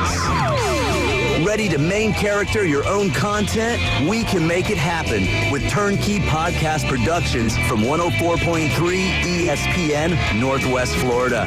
Our local, modern, state-of-the-art multimedia recording studio is now available for booking, starting at just $100 an episode. Take your fandom to the next level. For more information, text the keyword studio to 850-215-6290. Text studio to 850-215-6290. Text studio 215-6290 or jam over to ESPNPC.com. Bruh. Your fantasy roster just got T-boned. And your season is looking like a pile of scrap metal. It's time for Brandon's recommendations. Is he sane? I have no idea. Brought to you by Recommended Collision Center, where we get your roster back in showroom condition. The Sports Blitz. Talk to your doctor before use. On 104.3 ESPN Northwest Florida. He's a hero. Welcome back. You're listening to the Sports Blitz with Paul Wilson right here, 104.3 ESPN Northwest Florida, your home for college basketball. Don't forget, if you want to be a part of the show, you can be. 850-215-6290. We got Brandon in the building doing Brandon's recommendation. Yes, sir. And Brandon's recommendation is brought to you by Recommended Collision Center. And I'll tell you what, I've been telling people all week long how important it is to, when your vehicle is all jacked up, whether it's been in a wreck, maybe you hit something, how important it is to take it to the professionals, and especially like Recommended Collision Center. Yeah, so you want to get these things repaired right. So a lot of people don't realize is these vehicles are designed to accordion. So they're designed to collapse. So back in the day, they weren't so much. Those big body steel vehicles, these things are meant to crush. So it helps absorb energy. So it makes the car a lot safer. So there are, all parts have what they call a crumple zone. And if those crumple zones are compromised, that part's done its job. It doesn't matter how much you fix it, how much filler, how much welding wire. It doesn't matter. The part is compromised. So there is a difference between, being able to repair something and just needing to replace it because of structural integrity or integrity of that part. So yeah, you want to be able to take it to a shop that you can trust, one that's going to be honest and fix it like they were fixing their family's vehicle. Right. And that's what we do. We're family owned, locally owned. And, I give you advice like I would give, my sister, my aunt, uncle, cousin, brother. And then I'll let you make your decision. But, we do take pride in fixing them like, it was one of our own family members. Let me ask you this. As far as, a big question that people have when they have something done is, do you stand by your work? Yeah. That's the biggest thing. No, and of course, and as an independent shop, a lot of people don't know their insurance has tried to persuade them to their DRPs or their direct repair facilities. And we hold our own warranty. Our parts warranty is the same as the parts warranty at the other shop because every shop goes by a manufacturer's part warranty. Right. And then, we give an extended warranty on your paint and your body work because nothing lasts forever. But if it's anything to do with my workmanship, yes. I stand by that. I live here. I own a business here. I own a house here.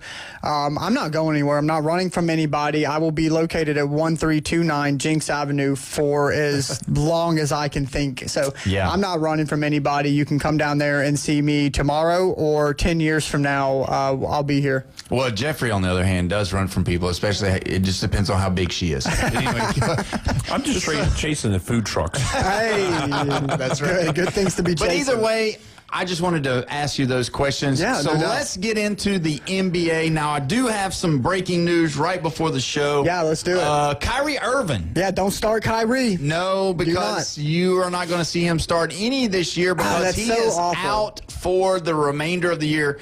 Last March had the ACL, and they've just come out and said that Kyrie is going to be done for the year. They're going to rest him another year. I didn't. Okay, so rest another year. So there wasn't an additional injury or an aggravation or something of that? Right. Yeah, so, Kyrie's, he's, I don't know. I would say he's probably in his early 30s, I would assume. 30s. Yeah, because he came in early. He did come in, with the Cavs and LeBron, and, he was magnificent. Probably one of the best ball handlers to ever play the game. Yeah, Uncle Drew, he can handle the ball. He is absolutely amazing. He's a magician with the ball nonetheless. But yeah, don't be starting any Kyrie Irving. No. I don't expect the Mavs to take that.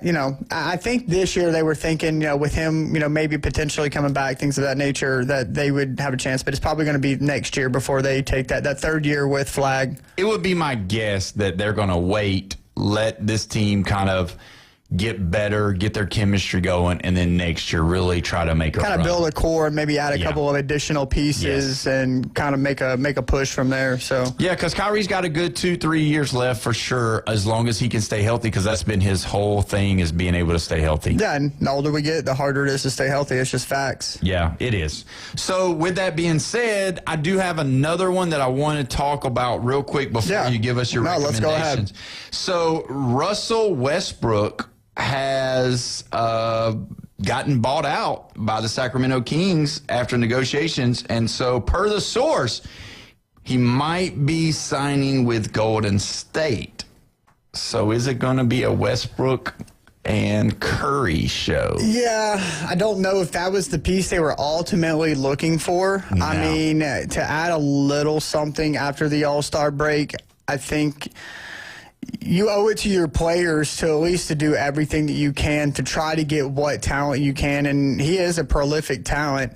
He's one of the, if not probably one of the hardest playing player on the court at all times. His effort is to the max, whether it's for the good or for the bad. Yeah, his effort is always out there. So if he can figure out a way to channel it with those guys, and it may just be another guy to get in there to give Steph some rest. Steph's getting up there just a little bit, but as a shooter, he could probably be in the league as long as he wants, kind of like Ray Allen. You can shoot until you're, over 40. LeBron's 41. Ooh. He's still out there averaging 22, 5, and 6. Should we make a rule in the NBA, like once you get to close to 40, 38, 39, and when you hit 40, you got to retire? I don't want to see this. I don't want to see it. I don't want to see LeBron anymore. I'm out. I'm sorry. But, okay, close your eyes. I tell you, hey, I got a guy on the Lakers. He's averaging 22, 6, and 5, and is probably one of the most knowledgeable guys on the team about basketball. You want him on your team without saying the name. Does he mess up my star power that I got on my team? Listen, that wasn't necessarily the question. It really, honestly, it honestly depends on what he's asking for. Is he going to take a team-friendly deal? He's a freaking billionaire, for goodness sake. So, how bad is he wanting to try to, get that last chip? I mean, if anything, I'm taking a veteran minimum and saying, hey, use my money. Let's win a championship, and I'm out of here. I mean, how many more years he has left? This has to be it. I mean, his after this year, I mean, the following year, I mean, has to be his farewell tour, unless he's just dead set on trying to play with Bryce James, his youngest, who I think is a lot better than Bronny. So he's going to probably be a true NBA talent, whereas Bronny was more of I believe a marketing ploy for the Los Angeles Lakers for ticket sales, jersey, and probably to keep LeBron a little bit happy and in LA. And Bryce is redshirting at Arizona, so he's not good enough to get on the floor with Arizona. Now, Arizona is probably 1, 2, 3 top team in the country. Yeah, no doubt. But so at least 2 years until he comes eligible for the draft. Yeah, and with, I guess I didn't have that information, knowing that, it's quite a bit of time. I mean, LeBron James, being 43, waiting for Bryce to come out. Do you like that, or do you think that Arizona is not a good fit for him? Oh, it's probably just the fact that they've got chemistry. They were winning without him, and they saw that the distraction that the James name is going to bring to the team. So they probably said, we got an opportunity. We're undefeated. This is all happening before. We've got an opportunity to run this table. We got an opportunity to win this thing. Let's don't add any distraction to this team. Let's see what he turns into next year. Let's let him keep practicing with the team, getting better, and then maybe next year. Yeah, but I thought he should probably go to like a USC or a UCLA. Yeah, I mean, that's true, but I mean, if you want to play with the big dogs, you got to play with the big dogs, and Arizona is the big dogs. Yeah, he's a little bigger stature than, Bronny. He's a bandwagon guy. He thinks everybody should go to Alabama and play football. Yeah, of course. If you want to be the best, you play against does not have the tradition, but that's where his older brother went. I understand. And UCLA does have the tradition because aren't they like second highest in wins all time? Yeah, they are. They have more titles than anybody. So, but hadn't won one in a long time. 97 or 98. It's been a super long time. Yeah, I was like a kid back then. I know you're Bannon. Bannon was the player. Ed O'Bannon. Yeah. All right, Brandon, what you got for us? All right, so getting into a little bit NBA fantasy. So coming off the All-Star break, short week. Did you love the All-Stars? Did you love how they did it? So I have lost.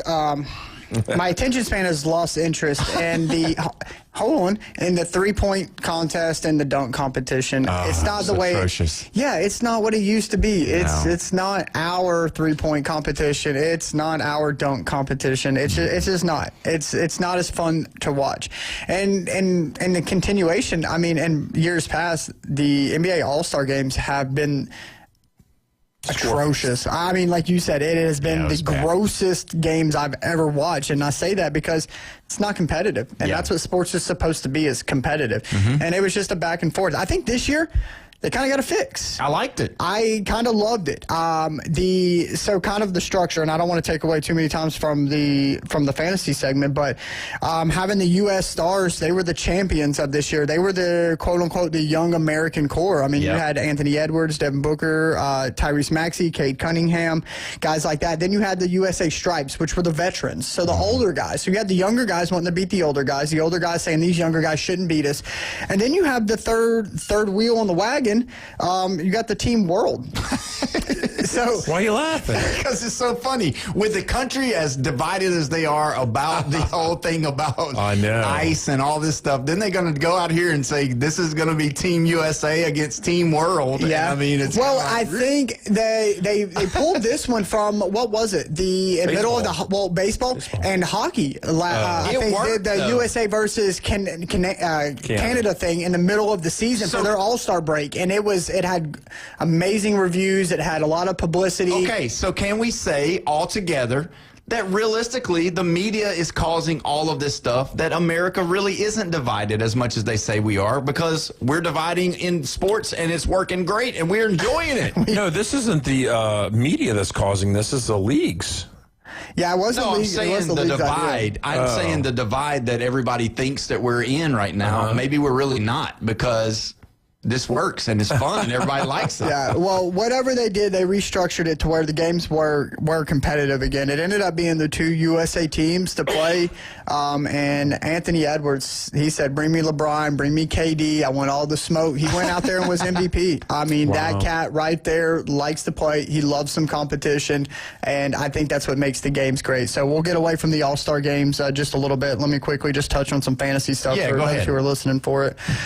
3 games this week. You want to focus on these guys or these teams. Anybody on the Hawks, Nets, Hornets, Bulls, Cavs, Nuggets, Pacers, Clippers, Knicks, Magic, Sixers, and that's 76ers, Suns, and Wizards. 3 games this week. The other team to stay far away from, this is anybody, I would say sit them, anybody on the Jazz. They've got 1 game this week. I don't think they have any perennial players to where you have to start them. So definitely sit all of your Jazz players if you have them. And those teams I didn't name all have 2 games. So, prioritize your 3 games over your 2. A surprise start for this week, Con Kneppel.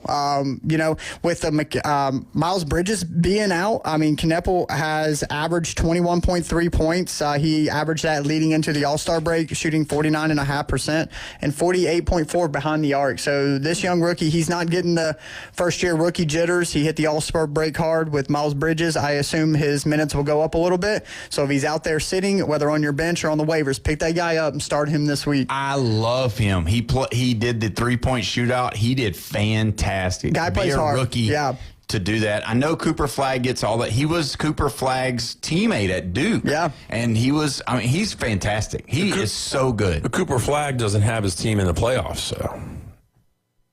Yeah, the Mavs are not making the playoffs. Not, it's halfway through the season. We're more than halfway through, and they're not making the playoffs. Well, we'll see. You're probably right, but we won't count them out just yet. And Kneppel also only has a 45% start rate. So of all the leagues out there, whether you're playing on Yahoo, whether you're playing on ESPN, of people who have him, he's only starting 45% of the time. So check your benches. Make sure that if he's sitting out there, you try to work his way in there. Yeah, that'd be a good Another one for stardom this week, and then we'll go with the 2 sit-ems. Colin Sexton, he's only rostered, not stardom. Alabama. Yeah, he played hard for Alabama back in the day. I do remember that. Not just the start rate, he is only rostered in 17% of leagues. That's a good one. So in deeper leagues, go out there and find them. The Kneppel and both Sexton both play 3 games this week, so they fall under the 3-game category. Go to your sit-ems. You've got Domantas Sabonis for the Kings. Not only does he play 2 games, but he missed the last 4 games leading into the All-Star break. So coming back after that, going to be hit or miss. Probably will have limited minute restrictions. So watch him not being able to play as much right now. Breaking news, he's out for the year. Hey, do not start him. There we go. That has changed since I've last done this. It's so good. I'm telling you, I can't wait till football because you're going to do, when you do fantasy football, you're going to have our phones are going to be blowing up. I will thrive. And the NBA, I'll be honest with you, I'm stepping into a new world. But I'm ready for some. But you already are giving us true stuff. I'm ready for some baseball, and I'm definitely ready for some football. So no doubt about it. Last one, a lot of people know it's a big name. Rostered in almost 70% of leagues. But R.J. Barrett, has 2 games this week. He's coming off an injury, just 2 games for the Week 18. Watch out for him. Probably not going to play too much either. So if you got him out there, double check. 1, make sure he's starting. 2, make sure he's not out for the year. That's a good one, too. Yeah, he played with Duke, and he's left-handed. You know how we feel about those left-handed folks. Yeah, lefties have been getting a lot of hate this show. My mom and dad are gone on a cruise right now, and they're both left-handed. So we'll do all the left-handed jokes while they're gone because it's weird. I'm right-handed, but either way. They're not listening. That's right. So listen, Brandon's got to go. He's got to go be coach. So thanks for being today. Practice. Yeah. So make sure you don't hit any kids tonight. Yeah. Okay? Yeah. We'll be sure to do that. Accidentally, a young kid wasn't looking. I throw him a fly ball. He was looking for it, missed his glove, knocked his glasses off. Man, I'm like, these kids are 6, 7, and 8, and first thing he screams, "I'm all right, coach." And I'm like, that's a tough kid. I said, get in the back of the line. We'll work after practice on these. I said, but Lord have mercy. It was our first practice. Mom's on the fence, and we got some work to do, no doubt about it. Well, you got to get workman's comp when Brandon's throwing balls to him. But either way, yes, sir. Well, thank you for being here today. I know he's got to go, got to be coached, so we appreciate you. When we come back, we got to discuss some of this NFL news that's been going on around here. You're listening to the Sports Blitz with Paul Wilson right here, 104.3 ESPN, Northwest Florida.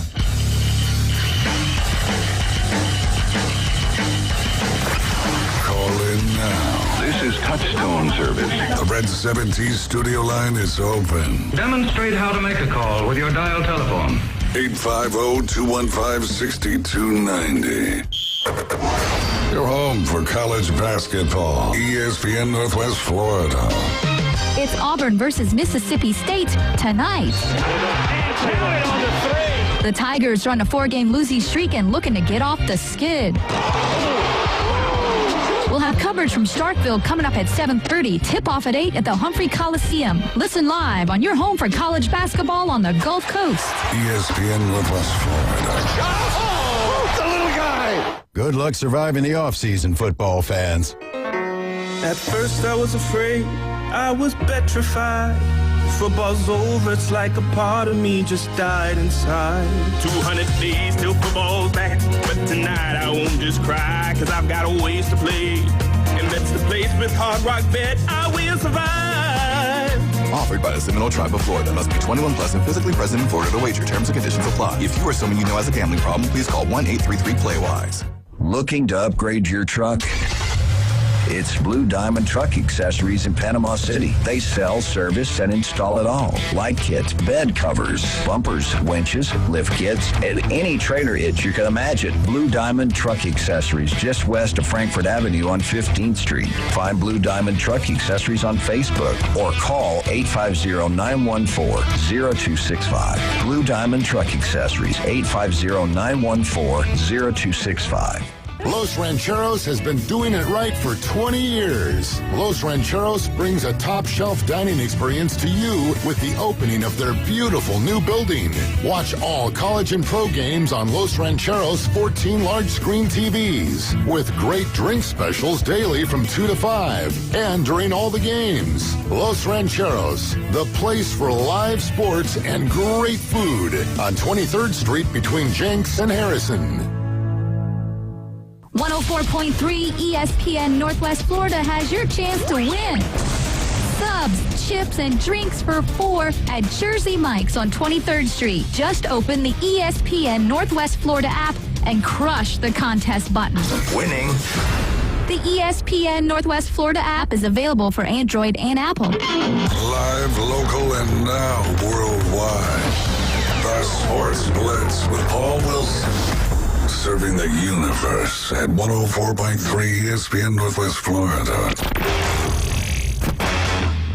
Welcome back. You're listening to the Sports Blitz with Paul Wilson right here, 104.3 ESPN Northwest Florida, your spot for college basketball and pretty much anything else sports related.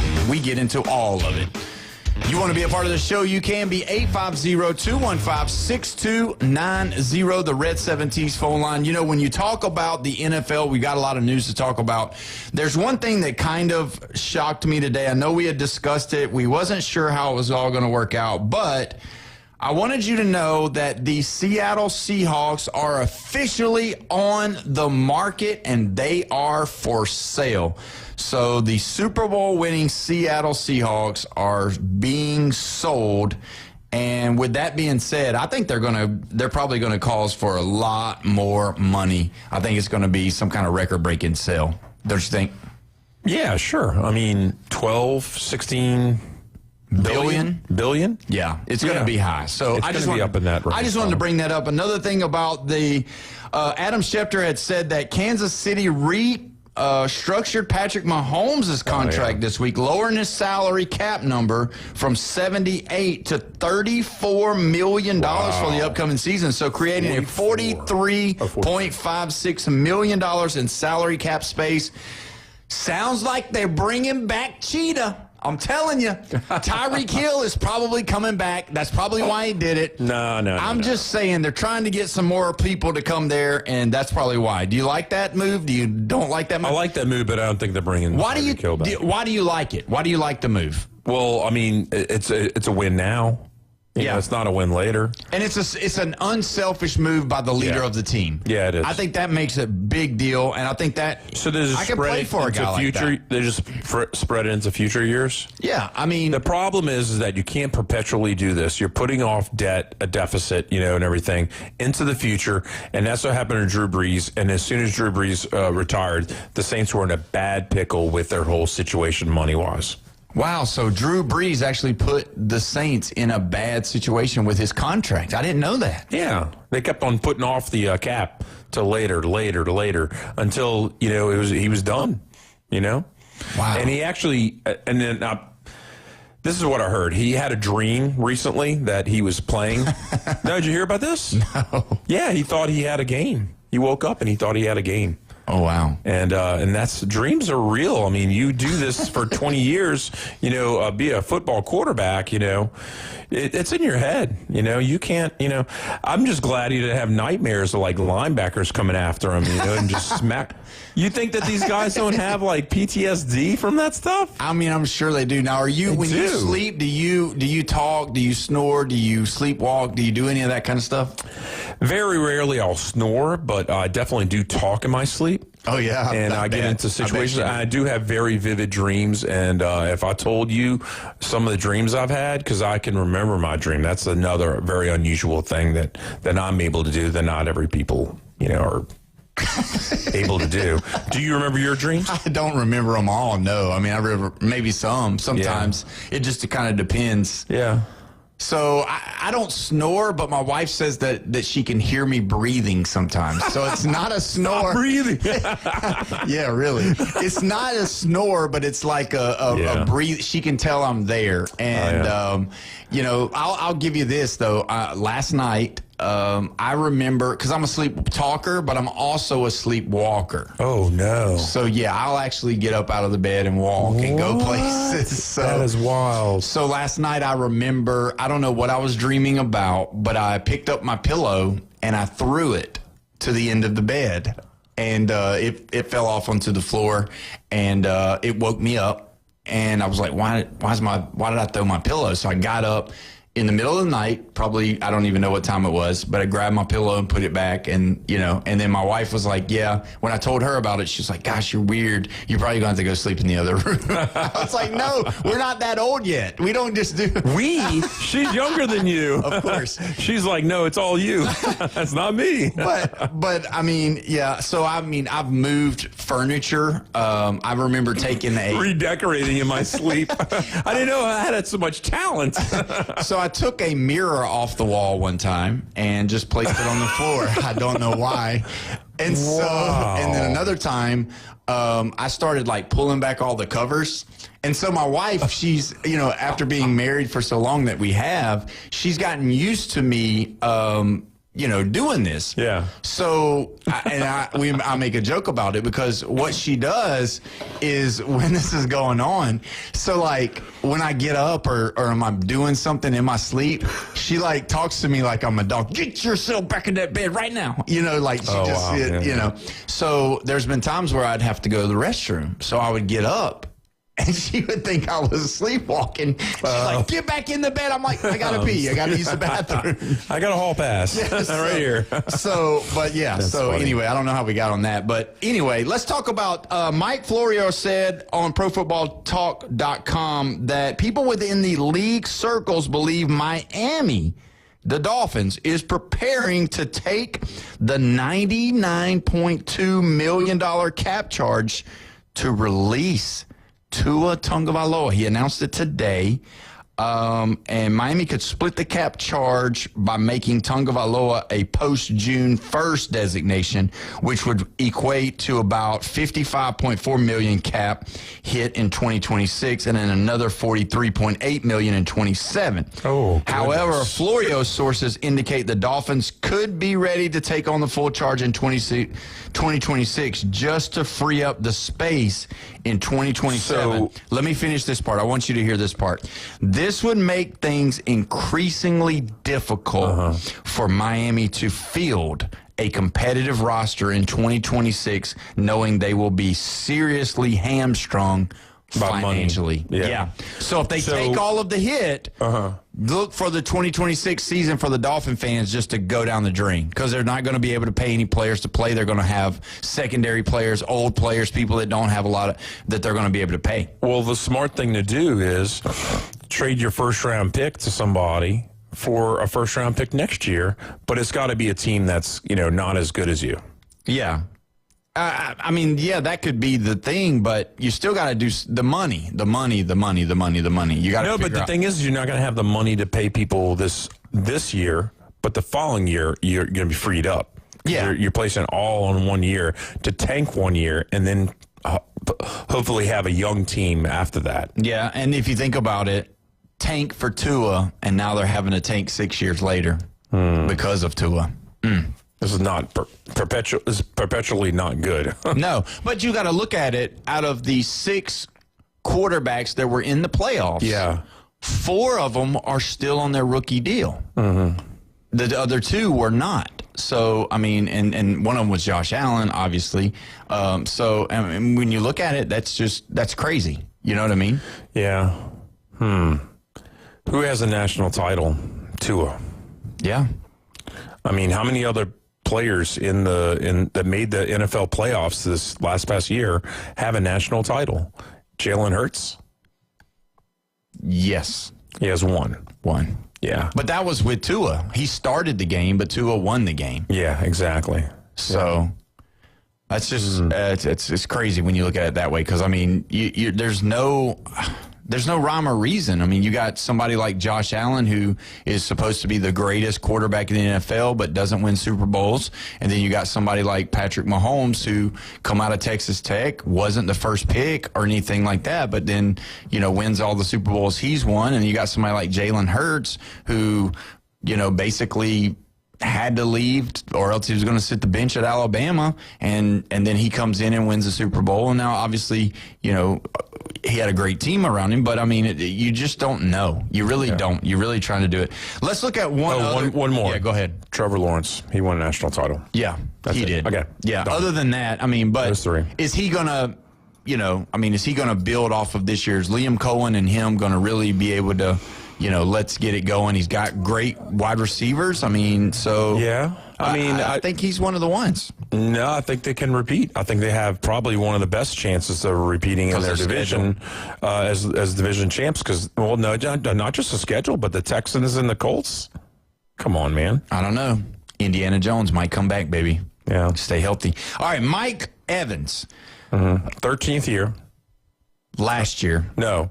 This next year will be 13th. Right, but it's going to be his last year. Oh, probably. He said it by his agent. It's going to be his last year. Okay. The interesting thing that he did not say is that I'm coming back to the Buccaneers. Yeah. So with that being said, you got 5 teams. The Buccaneers, the Buffalo Bills, the Kansas City Chiefs, the Houston Texans, and the New England Patriots.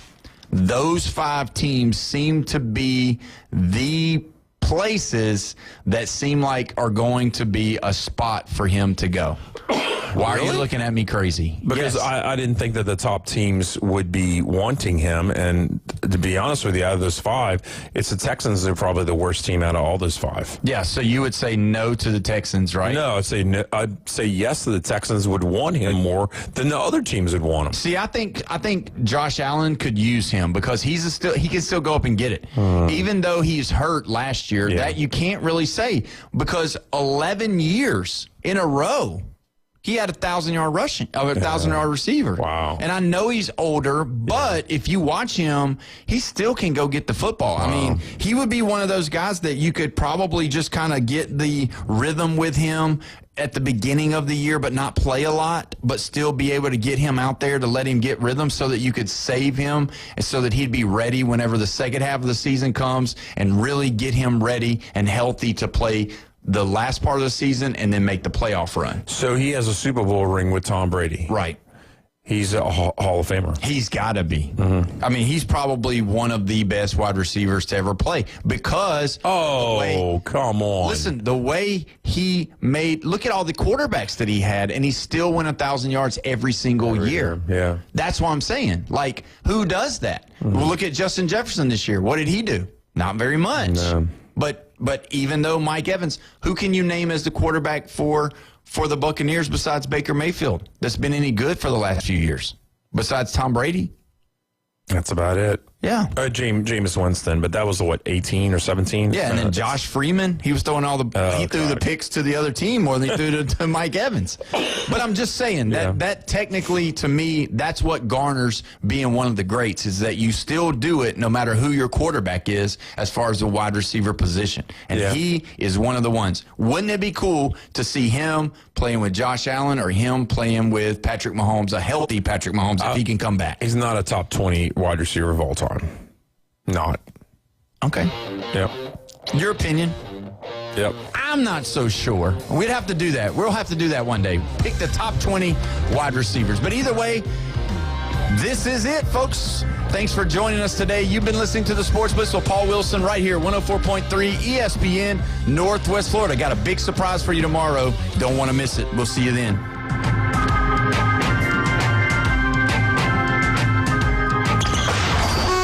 ESPN Northwest Florida, the Paul Feinbaum Show. Yeah, I used to run a restaurant named the Burger Inn. It'd been there for 50 years.